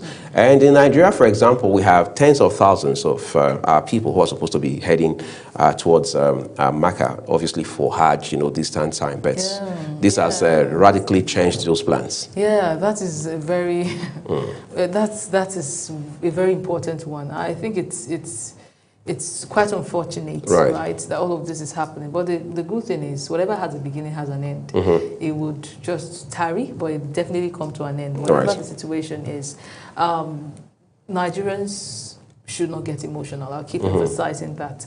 Whoever has been affected, I heard Lagos is already having, we're already seeing the protests in Lagos and other parts of the country. And I keep asking why? This is the time for our government to step in and just halt all of these processes. We see people being chased away with tear gas when they are protesting for, legitimate reasons. When they're coming out to say, I want this, I want electoral reform. You see tear gases, being used to chase those persons away. Well, in situations like this, I think we don't need any kind of protest. So our government, our leaders should make a stand, a firm stand on it, so that it doesn't escalate to this part of the world. Because we cannot keep treating the whole situation or taking it lightly. It might just escalate. It might just get, the next minute might just become what you never planned for. So our leaders must step in. This is a sensitive one. It is sensitive. We cannot play with it at all. We cannot joke around it at all, because number one, the fact that it doesn't concern us, and we're already seeing reactions, not just in one part of the country. In Lagos, Lagos is end to end. End to end. So no. Please, leaders and our president, whoever is in power in those states should speak up to stop it. It should be halted as a matter of urgency. I think that's what it should be. We must provide leadership at this point in time. We understand the security agencies are not sleeping on it. I want to see how that will help curtail some sort of spill from this protest. Even if there has to be protest, with a big if, it has to be within the confines of civil engagements. It has to be very peaceful. In fact, it has to be a peaceful demonstration. And there has to be areas where such protest should be taken to. Because we can't have a situation that is already creating so much of chaos in the Middle East. And then we are extending that chaos. Hopefully that's not the case to a place, far away Nigeria. And we do hope that things do not escalate before we begin to run from pillar to post. Because as it stands right now, every right-thinking person, especially world leaders, are more concerned, or should be more concerned, with how to de-escalate the tensions in the Middle East. So there's no right-thinking person who wants to escalate it across the world, because we have nothing to gain from that. As it stands today, quite frankly, there are states that have not recovered from the adverse impact of the NSAS protest from 2020. This is 5 years down the line and counting. So if that's the case, it means that we must not allow history to repeat itself. Because I remember just right after the protest, the NSAS demonstrations in 2020, the governor of Lagos State then has said that, look, the budget of the state is just something around the neighborhood of 2 trillion. But from what we have assessed so far in terms of the damage that has been done in Lagos State, we are going to need no less than 1 trillion to fix it. So assuming, without conceding, that those figures and the assessment by the Lagos State government, all right, were correct, it means that the state would need half of its budget for that year to fix Lagos. Now, this is not to apportion blames, whether it was the Lagos State government, the federal government, the police, or the protesters that were wrong. We are only saying that damage had been done, end of story. And somebody must do the dirty work. Somebody must roll up their sleeves to clean up the mess that had been created.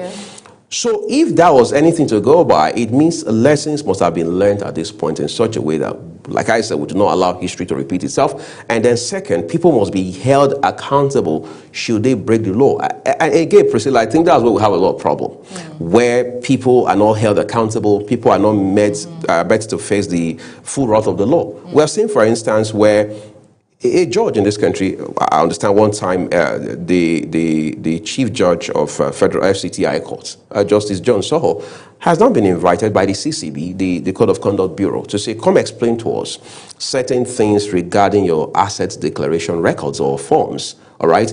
Yes, some of my guests yesterday on Global Roundtable, while I stood in for Ramsey, did say that, well, this is politically motivated because we've seen this pattern, over time. Whether that's what the case is or not, is to say that even as a judge, a chief judge, you are not above the law. We can still call you to order even as a judge. So it means that if people break the law regarding protest, we must hold them accountable. However, they must be allowed to protest within the provisions of our law, because it is part of democracy. If we stifle them, if we repress them, in light of that rights, what the Constitution provides for, it means we are becoming anti-democratic. But again, we must understand finally that where your rights ends, that's where someone else's rights begins. We're hoping our guests will join us shortly, so we can put this conversation on the road for you as quickly as possible. We understand we are now joined by Professor Mukhtar Imam. Is from the National Institute for Security Studies here in Nigeria's capital, Abuja. Professor Imam, would like to say a big thank you to you. I understand it's a busy Tuesday morning for you. We appreciate your time for joining us on Global Morning today. Thank you very much for having me. Good morning. All right, let's put the first question on the road for you. As it stands today, we don't want to talk about the strikes, on Iran, but the important thing we understand is that there have been reactions across the world. What are you hearing? What's your sense? And for an expert like yourself, how do you analyze these developments? Thank you very much. The most recent development points to the fact that the bombings are still ongoing. The aerial bombardments and strikes are still ongoing, particularly between Israel and, of course, Iran and Hezbollah, which has recently just joined the war. However, discussions are still on the way. The Omanis, the DG of the IAEA, the entire gamut of the United Nations are still hoping to have maintain the diplomatic channels and ensure that the conversation continues.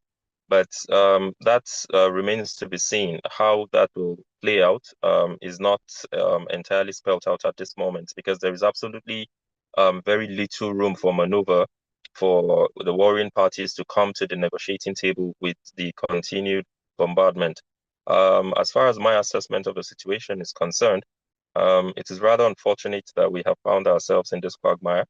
The United States has decided to unilaterally take a decision that is affecting the lives of millions of people and will in turn affect the entire globe. We do hope and pray that the escalation is brought to a halt and the warring parties are brought back to the negotiating table. This is no doubt a flagrant disregard for international law. This no doubt, undermines the international rule-based system, which the forebearers of the leadership of the United States essentially established. We shouldn't be seeing a country that prides itself to be the moral compass of the world strike another country, another sovereign entity in the middle of negotiations where diplomatic talks are ongoing and the world was beginning to see some result, even though Iran appeared to have been pushed to a corner and the demands of the United States, agreeable by the entire world, was unrealistic. Nonetheless, the Iranians were ready to shift grounds and the United States obviously decided to pull the plug and using its outpost, Israel, decided to launch an attack against Iran. I don't think that's something that we should overlook. It's important to mention that because when we don't do that, we're sort of shielding or overlooking an aggressor. Yesterday was Venezuela, today it's Iran. Only God knows where this will be tomorrow. So there's a need to call this out and to also ensure that those in position of authority within the international system do the needful. Jumps into the conversation. I want to cycle back with you a little. Just like you mentioned in passing, talks had already begun. Of course, Oman had been mediating between the U.S. and the Iranian authorities. There are two schools of thought. There's one that believes strongly that the American government may have come into those talks in good faith, but then right in the middle of it, they saw that it was already going to be a dead end for them. So they had to do what they had to do. That was one school of thought. The other school of thought is America had used that as a sort of a decoy, all right, a decoy, I should say, to take the world's attention, including that of Iran, away from what it had always wanted to do, which was to attack that country. Yeah, both school of thoughts are correct. As a matter of fact, the reality is that Benjamin Netanyahu wanted this much more than Trump actually did. An attack on Iran or Iranian sovereignty has always been an agenda that the Prime Minister of Israel has been pushing in Congress in the United States, on whatever platform he can find at the United Nations. He has consistently lied and talked about Iran having nuclear weapons and weapons of mass destruction, and they need to ensure that they are attacked and so on and so forth. It's a rhetoric that has come from Tel Aviv for years. As for Trump, his major concern was ensuring that the leadership of Iran is removed. And this is not just Trump's agenda.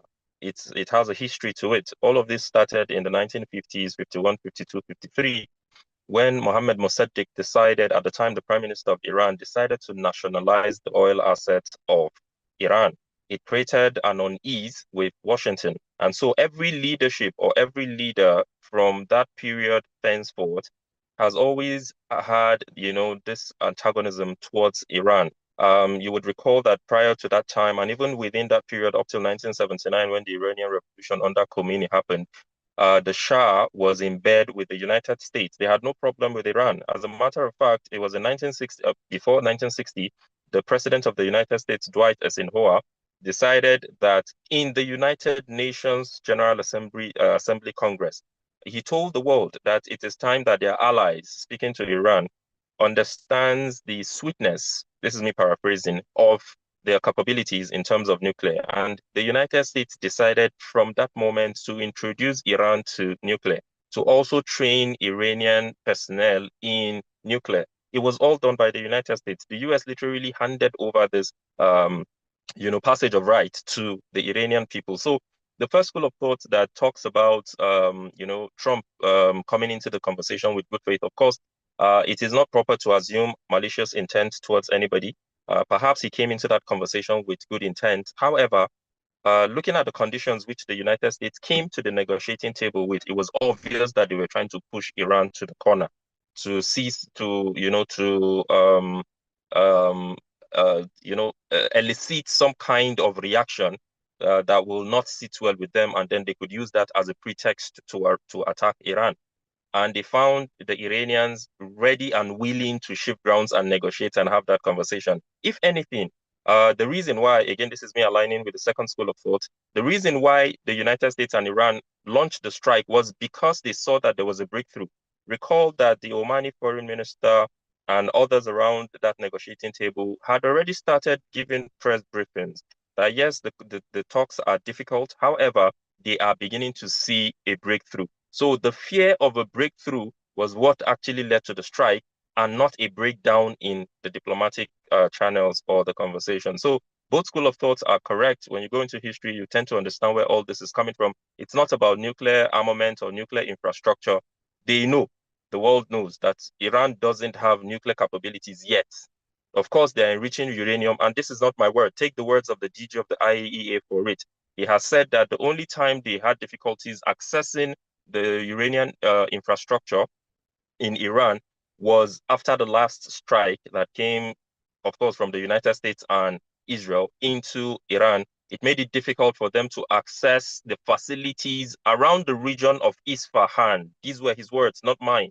And so every report that has come from the IAEA has been clear that there is no nuclear capability. Yes, they are enriching uranium to a certain degree. We'll have that conversation. Channels are open for discussions to be heard.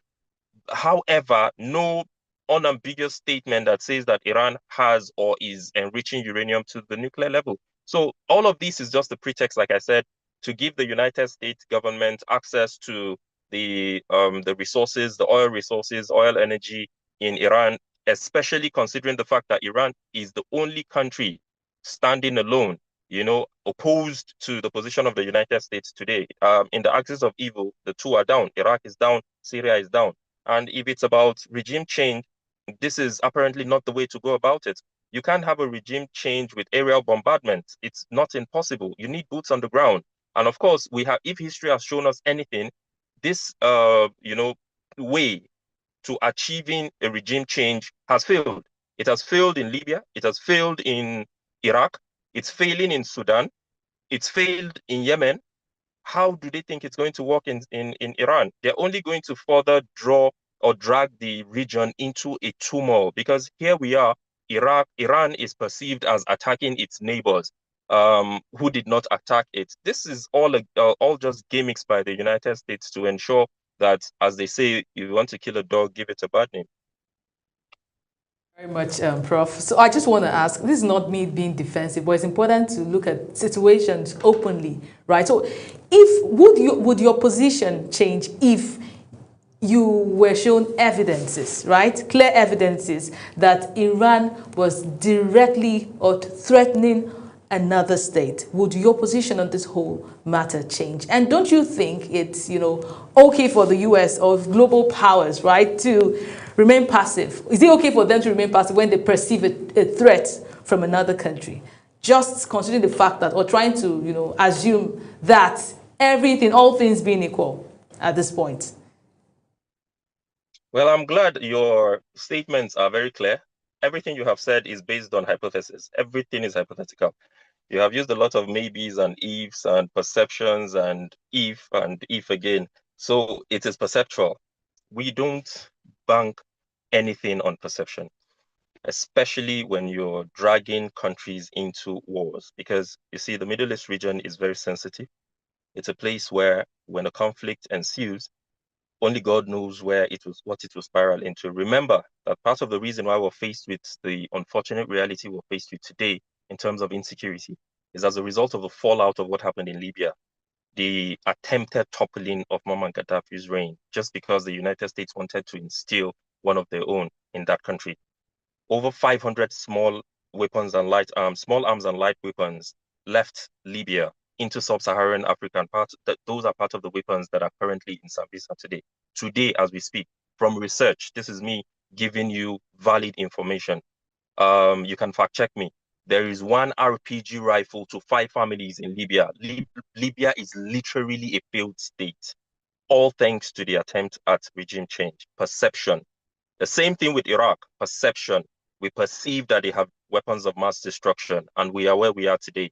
24 hours later, the United Nations under Kofi Annan confirmed that Iraq had no weapon of mass destruction. When you continue to perceive, let me tell you this as a final thought. The former president of the United States, who at the time, who all through his life rose to the rank of a military general, by the way, was the person who led the Allied forces to bring an end to the Second World War, Dwight Eisenhower, warned the United States. I urge you to read his address in the University of California in 1960. He warned the United States not to imprison themselves to conflict merchants and the military-industrial complex, because these individuals are only concerned about their interests. He warned the United States not to threaten other countries because it will exacerbate tension around the world. And this is exactly what we're witnessing. There is no evidence. I am saying this with all conviction. Well, I wait for you to show me this evidence, but there is no evidence anywhere that proves that Iran is a threat to the United States 7,000 miles across the Atlantic. No evidence to that effect. There is no evidence that proves that Iran has tried to or is trying to undermine the existence of Israel. Israel has sat on the pretext of that and literally obliterated and annihilated over 200,000 families, 30,000 of that population children in Gaza today, under the pretext of we think our right to existence is being threatened. Perception, again, if maybe this could be the case. There is no evidence to that effect. As far as the claims of the United States is based on two things. One, Iran is beginning to develop nuclear capabilities and could strike us. And so we feel we are threatened by the existence of a regime in Iran. You know, it's preposterous.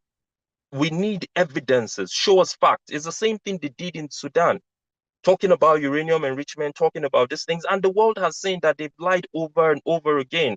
Under Clinton, it happened in Niger. We must sit and understand and learn from history. Again, this is not me trying to be defensive. Like your colleague said earlier, people of good conscience need to speak out at a time where men and women need to speak. Silence is sacrilege. Neutrality is immoral, and indifference is gross indecency. We can't continue to sit and allow one man unilaterally take decisions and usurping the power of even his own Congress, defying international law and his constitution, and waging a war against another country. On what grounds? Assumptions? Call this a power tussle, right? But can we take away the fact that we have seen groups, even in Iran, coming out to celebrate this thing? What can you say about that? Celebrate what exactly? Let's put this in proper context. Yeah, the death of the leader. We have seen groups in videos coming out to celebrate, saying that they have been in some sort of captivity or the other, and trying to also lend their voice. Look, we have no business with Iranian domestic politics. What we are talking about here is do not abuse the sovereignty of state. You can't go to Venezuela and remove the man just because you think you don't like him. You can't do the same in Iran. This is the legitimate state. There are ways, there are channels through which these things can be addressed. Of course, there are people within the state who will be aggrieved. Not everybody likes President Bola Ahmed Tinubu, for example. Not everybody does, and you cannot hold it against them. It is their preference. And so when in Iran you find people coming out to celebrate, even if a prophet dies today, there will be people who will celebrate. It is just what it is. So that should not be irrational. That should not be a justification for invading the territorial integrity of state. We have all signed this treaty. It came in 1648, and the world went to Westphalia, well, with the exception of Africa, you would say. But today we have adopted these things and we have domesticated them. And we have said we will respect the territorial integrity of every state, except where we find that blatantly that state is an aggressor or there is a threat to us. A threat. This is what the Constitution of the United States says, that there has to be element of a threat. Something has had to transpire that give you, the moral right to be able to attack the country. So whether people are celebrating in Iran or not, it is inconsequential at this point in time. It is immaterial. if you want a regime change, there are ways to go. Did Trump himself not protest? Did he not ask people to go and burn down the Capitol? These things are happening all over the world. So it's not a morality. Professor Mama, have to cut in quickly. We need to extend these conversations. So we're taking a break, and when we return, we want to open up the frontiers a little regarding other elements that have to do with these developments, not just in the Middle East, but across the world as it stands right now. Please stay with us.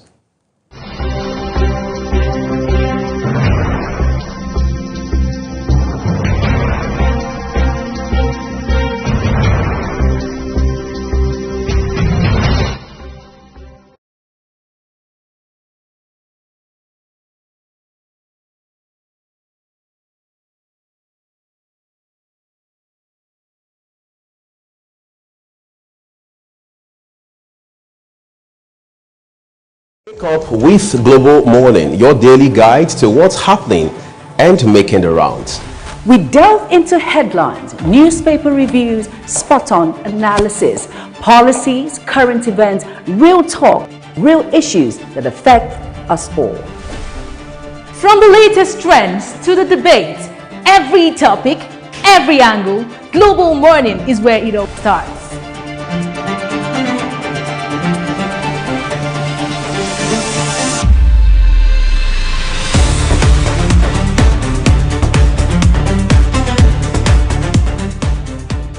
Global Morning, For the latest issues, always on point. watch Global Morning Monday to Friday at 7 a.m. Saturday and Sunday at 8 a.m. on Global Television.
At Witchtech Cables, we don't just make cables, we deliver excellence. Our products are built with advanced technology, trusted for their unmatched quality and durability. With a wide range of cables, swift delivery, and continuous innovation, we stay ahead of the market demand. We are proudly Nigerian, fully indigenous, yet world-class. Backed by a professional team, strong technical support, and a deep commitment to customer satisfaction. Witchtech Cables is more than a brand, it's a promise. Witchtech Cables, quality cables better than the best.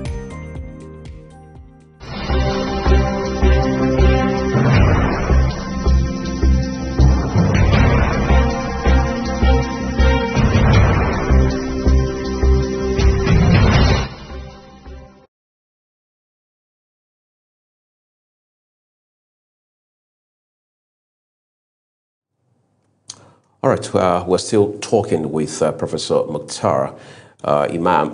Prof, I would like to say quickly thank you for staying with us on this conversation. But I want to take you back to the Middle East, where a couple of countries who are supposed to be brothers, or if you like, neighbors with Iran, in this category led by Saudi Arabia, have been accused of siding with the United States, which many persons said, believe that commonsensically, there shouldn't be a better time for them to throw their weight behind a country like Iran, I should say, that is now troubled on all sides. What are the sentiments driving that level of politics?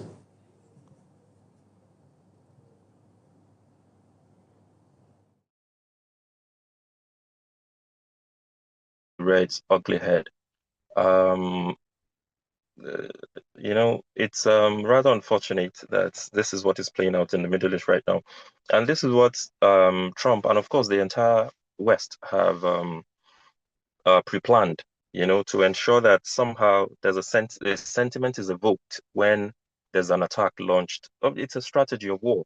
The United States is taking advantage or cashing in on the advantage of the fact that there's an instrument within the United Nations speaking to respecting the sovereignty of states. So people tend to, have this bias and this try to bring morality into the conversation and say, look, why did Iran attack its neighbors and so on and so forth? But the reality is, if we're going to have a moral conversation, by the way, there's no morality in international politics, unfortunately. We're not saying it shouldn't be so, but there's a distinction between what is and what ought to be.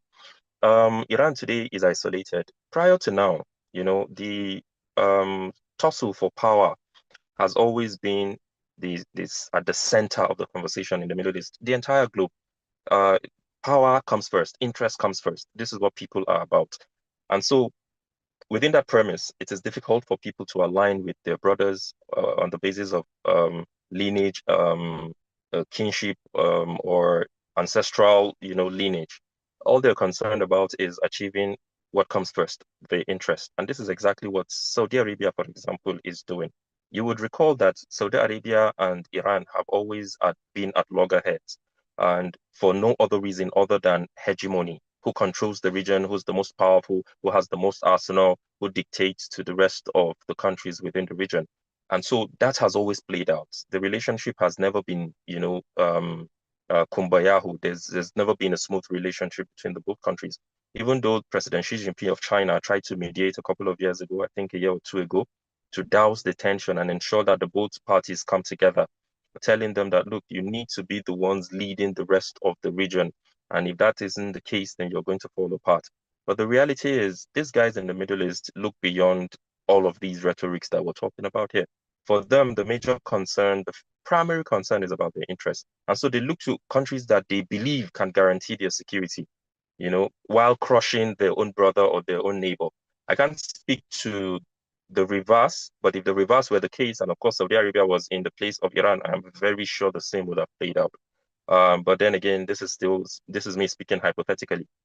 However, the reality confronting us today shows very clearly that all that these countries are concerned about is themselves first. Recall that Saudi Arabia put a blockade to Qatar and refused it moving across its airspace for close to 4 years on the basis of an assumption or a rumor of a tweet that was sent out by somebody anonymously, which was found to be fake. So these are the issues plaguing the world today. And so if we're having a moral conversation, then first of all, it must be established that Trump shouldn't have carried out the attack he carried out in the first place, if we're going to have a moral conversation. And so where you find that Iran attacks, again, this is me going ahead of your question, attacks its neighbors or the base of the United States in its neighbors' countries. Antonio Guterres made a statement yesterday condemning the actions of Iran. And I'm asking, what do you expect them to do within the ambit of international law? Besides the law, which I stated earlier, of the sovereignty, respect for the sovereignty of territorial integrity of state, what other law have they broken within the Vienna Convention, rules of engagement? Let's go into international laws. I do not see any. Because you see, the thing about international politics is you open up your airspace or your space or your country for a third party to set up a base or use your aerial space to launch an attack on country B. You're liable for whatever comes to you. This is all contained within the mutual assured destruction doctrine. Why do you think Russia is waging a war against Ukraine? It is because Ukrainians were willing to open up their backyard to NATO, to Western forces to come and set up a base and threatening the Donbass region, which is very close to Russia. And so Russia has been waging that protracted, unnecessary war as a result of that. The extension of frontiers, the need for more, insatiable imperialism is what drives the West, and it is creating chaos around the world because not too many people trust them.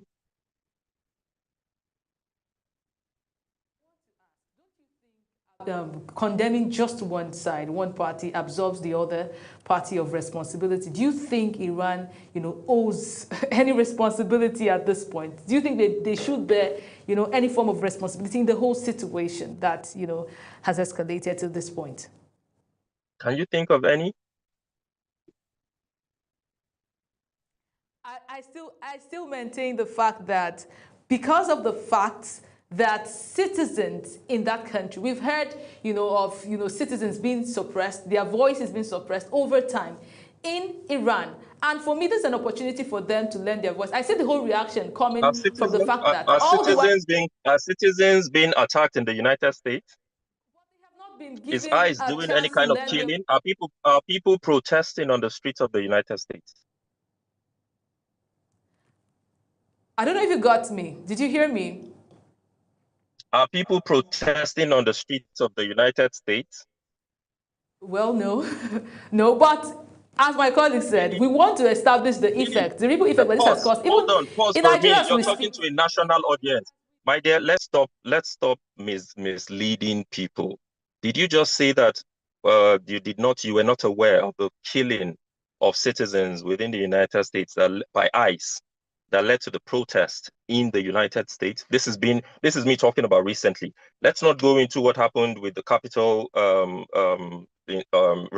insurrection that led to hundreds of thousands of people on the streets being stepped on. Let's not talk about the George Floyd case that led to an abuse of an individual. Let's not talk about all of that. I am asking you a very recent question, and here you are blatantly saying these things to a national audience. You should know if there's a protest ongoing. Should we still hold on to this matter and if you want to talk about de-escalating the situation, well, fine. If you want to talk about de-escalating the situation, I am a proponent of that. I'm an advocate of that. But where we say that people are protesting on the streets of Iran or they're happy, pockets of individuals are happy as a result of that, you need to also understand the history of Iran. And that's the reason why I pose this question with regards to the United States. When people protested on the streets of Lagos as a result of EndSARS, which we were talking about before I joined the studio, no regime came here to change. When President Trump, in Trump 1.0, decided to attack the United States, his own country, against the Constitution, nobody requested for a regime change. So we must see, as Idi Amin have said, what is good for Ugandans, what is good for the Jews is good for Ugandans. We have to understand and contextualize conversations. When you don't understand how things evolve, you will not be able to have conversations that are rational, because you will not be able to give coherent and consistent discussions. However, my position is very clear. If anybody has done anything, you call them out for it.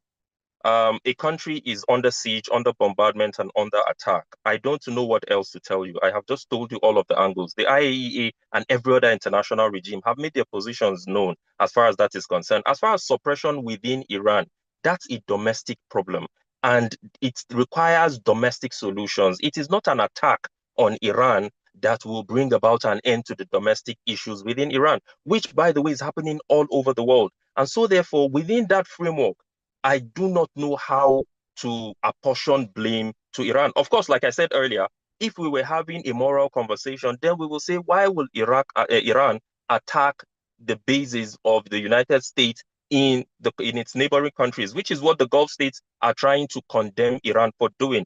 But then again, I said, what do we expect Iran to do? Because I have stated that the moment you open up your base, and this is all within the Vienna Convention, rules of engagement in war, once you have proven to be an ally of a third party, then you have opened up yourself to an attack. And that is the framework upon which I am saying what Guterres said yesterday. Perhaps he did not think it through, because I believe that if he had thought it through, then he will condemn the aggressor first and then talk about the need to de-escalate. And so if we are talking about de-escalation, of course, I am for that. The reason why the diplomatic channels were opened in the first place was to negotiate. But somebody in the middle of the negotiation decided to attack. If you know Iranian history, you will know that the remnants of the Shah are still very much prevalent. The man who led the last protest, Reza, is a descendant or even the grandson of the Shah that was toppled. And they have never been happy with regards to how that happened. This is all about politics. And so morality, we need to be very careful when drawing moral compass, because again, like I said, what is good for the goose is good for the gander as well. So this is happening in one place. If you will condemn it, condemn it. If it happens in another place, you do the same as well. It's the fact that it is Trump, leading this whole movement. I think for you, that is the big issue. Say again. I didn't get that question. If Trump wasn't in the situation, would you have seen things differently? If you wage the war against another country today, I will condemn you. You. Unnecessarily. If you wage a war against another country, I will condemn you. It's not about the individual, it's about the action. Second, and look at how this is becoming, if you like, an expanding issue across the world. First of all, I mean, we are all aware of what happened not too long ago in Venezuela, and we saw how the president and his wife were taken away from Caracas all the way to the United States, and today they are standing trial there, which again the entire world has condemned, stating clearly that right from day one, the United States has had its sights on the oil in that country, and President Trump has been extremely unequivocal as to what the U.S. would do with the oil in that country and the leadership position going forward. First, do you see Iran becoming another Venezuela? I mean, if you like, Venezuela 2.0. And the U.S. has also been very clear in terms of what it intends to do in Cuba. And when you look at all of these, I mean, there's a pattern to it. And it appears that it's going to be a series going forward of regime changes across the world. Is that your sentiment? Well, absolutely. This is the concern. But of course, there are peculiarities. The case of Venezuela is peculiar. We heard, of course, there have been revelations here and there. Nothing really substantial, that certain individuals gave up within the high-ranking, cadre of the Venezuelan military. Some individuals, particularly in the Guard Brigade of Maduro himself, sold him out when the bounty was put on his head. We've heard a lot of stories and various theories around how that happened and why it was swift. Of course, that makes the case of Venezuela very peculiar. In the case of Iran, a chunk of the population are ideologues, and there are people who align with not necessarily Ayatollah Khomeini and his way of, administration or his regime, but the Iranian state, and they're willing and ready to give up anything. We've listened to interviews from a chunk. We've seen polls. You can look up some of the polls on the internet. A simple Google search will direct you. You will find that the rating for approval for the Iranian regime today has skyrocketed as a result of the incursion. And so these are some of the, the peculiarities in the cases. However, the one thing that is central, drawing from what you have said, is that we're seeing a pattern. We're seeing regime change, and the intent behind all of this is nothing other than the search for resources, the scramble for resources. Again, like I said, when you go into the history of Iran and read up on it, you will understand how all of this has happened. From 1951 or 53, when they took Mohammad Mossadegh hostage, put him under house arrest and died. From that period into the period of the revolution, every US president has condemned the Iranian regime, quote and unquote. But there are regimes they also support in other places as well. So I do see this pattern, playing out. We hope that it doesn't plague the world. Our hope is that this is brought to an end very quickly. Our hope is that Trump is able to put a leash on Prime Minister Benjamin Netanyahu, because this is a man who has been pushing this agenda, from time immemorial, and saying we have to change these people. These people are threats to us in the region, without substantiating his claims. So I hope that when Trump decides to pull out, that Benjamin Netanyahu will do the same as well, and they could return back to the negotiating table. And I hope that the people of good conscience will be able to speak to the fact that you cannot just arbitrarily decide unilaterally in an international rule-based order to step into just any country because you assume something is not right and you do a regime change forcefully. It is not done. It is unacceptable, and the world needs to speak out even more. We've heard condemnations, like you said, in the case of Venezuela, but I think more needs to be done to tame the rising aggression of the United States, particularly under President Trump. They say the end justifies the means, right? I understand that these countries are sovereign nations, and Trump, in your words, have no right to, go into those countries and take such decisions. But if at the end of the day, what is achieved is, people are better, lives are better, people are happier, don't you think in any way it's, still an end justifying the means? Well, the end doesn't always have to justify the means, my dear. And again, we're still being hypothetical. There are clear cases around the world. Read history. You don't have to read history. Turn on your TV and watch what's happening in Iraq. There is not a government in Iraq today. Not one. The lives of the Libyan people was better under Muammar Gaddafi. I wrote a paper. Google me and you'll find a paper I wrote titled Libya in the Post-Gaddafi Era. I speak with facts. I don't make assumptions. Look it up. You will see that life was better by every indices of Human Development Index under Muammar Gaddafi than it is today in Libya. Life was better a few years ago, just a year or so, under Omar al-Bashir, who we condemned for tenure elongation and sit tight in Sudan, than it is today. Life was better in Yemen than it is today. You go around and you will find that this act of trying to depose people by all means necessary is not very helpful, not to the country in the long run. Look at the devastation that Syria is faced with today. Look at, even though part of it they created for themselves, look at the case of Afghanistan as well. Go and look at case studies. It has never brought this so-called El Dorado you're trying to paint to anybody. When people are happy, people are this and that. Yes, of course, that's what people strive for.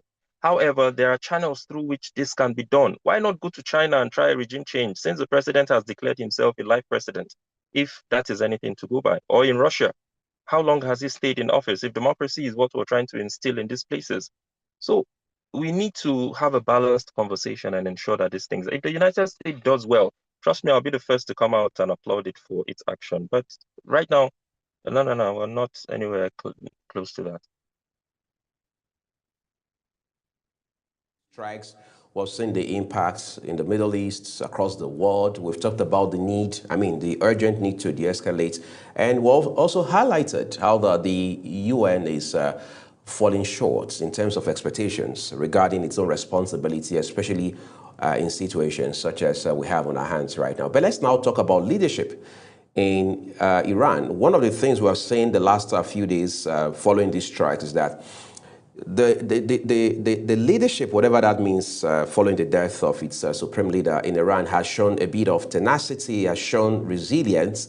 And we understand there's an interim head now, pending when a substantive leader comes on stream. But let's talk about how these strikes have depleted leadership, weakened the structure, and what can be done or should already be happening right now in terms of being able to firm things up at the leadership level in Iran. Well, I think the Iranian leadership, well, however skeletal it is at the moment, and thanks to the fact that the man who has been appointed in the interim is a man who is the defense chief, has been in parliament before, is a man who has a grasp of national and international politics. In times of war, it's difficult we can sit here and debate these things because we're not directly under the fire. In times of war, it's not always very easy to sit down and have conversations and, decide how things will span and all that. However, I think at this point, what the leadership needs to do is articulate its position, even though it was articulated in the ongoing conversation, and ensure that somehow they are able to, double down on their allies, namely China and, of course, Russia, around the table of the Security Council, so that this conversation can be brought to that level, and perhaps using their veto power, they'll be able to bring a halt to the continued bombardment. Because the reality is, Iran is nowhere near the military sophistry of Israel and the United States. And so this is going to be a total annihilation of Iran and the Iranian people. And it's going to further deepen the chaos, which is, already seated within the region. So whatever needs to be done, and I think Qatar can take charge. I'm glad that even with the strike on the basis of, and of course, some other installations within the Gulf states, none of the Gulf states has retaliated. I'm glad that they have chosen to toe that part, but only God knows how long that is going to be sustained for. And so we're hoping that in the immediate term, that Qatar and others take the lead to the United Nations and have a conversation around the Security Council, regardless of the internal politics happening in the region, regardless of who becomes the hegemon. That should be secondary for now, because that has always taken the front runner of the discussion. But Mohammed bin Salman needs to cool it off and understand that if there is no peace in Iran, in Israel, in Palestine, the entire region will be dragged into the turmoil. So I think it is only at that stage that we can talk about anything meaningful happening at this time. Who wants to go and tell the United States president to withdraw and stop the bombardment? There are very few people around the world who can do that. And we're beginning to witness an arms race currently happening. Just yesterday, Macron was talking about, increasing the stockpile of arms and so on and so forth. So everybody's on edge. And this is exactly what Dwight Eisenhower warned against, imprisoning ourselves to the military-industrial complex. It's not very helpful. Very fine conversation we've had the privilege of having with you this morning. I would like to say we do not take for granted your expertise and the depth of knowledge you have shared with us. Thank you. It's my pleasure. Thank you very much. Thank you both.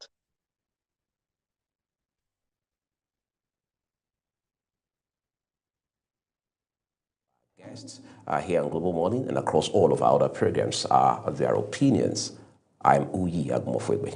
And I am Priscilla Obasi, wishing you a beautiful day ahead. Bye for now.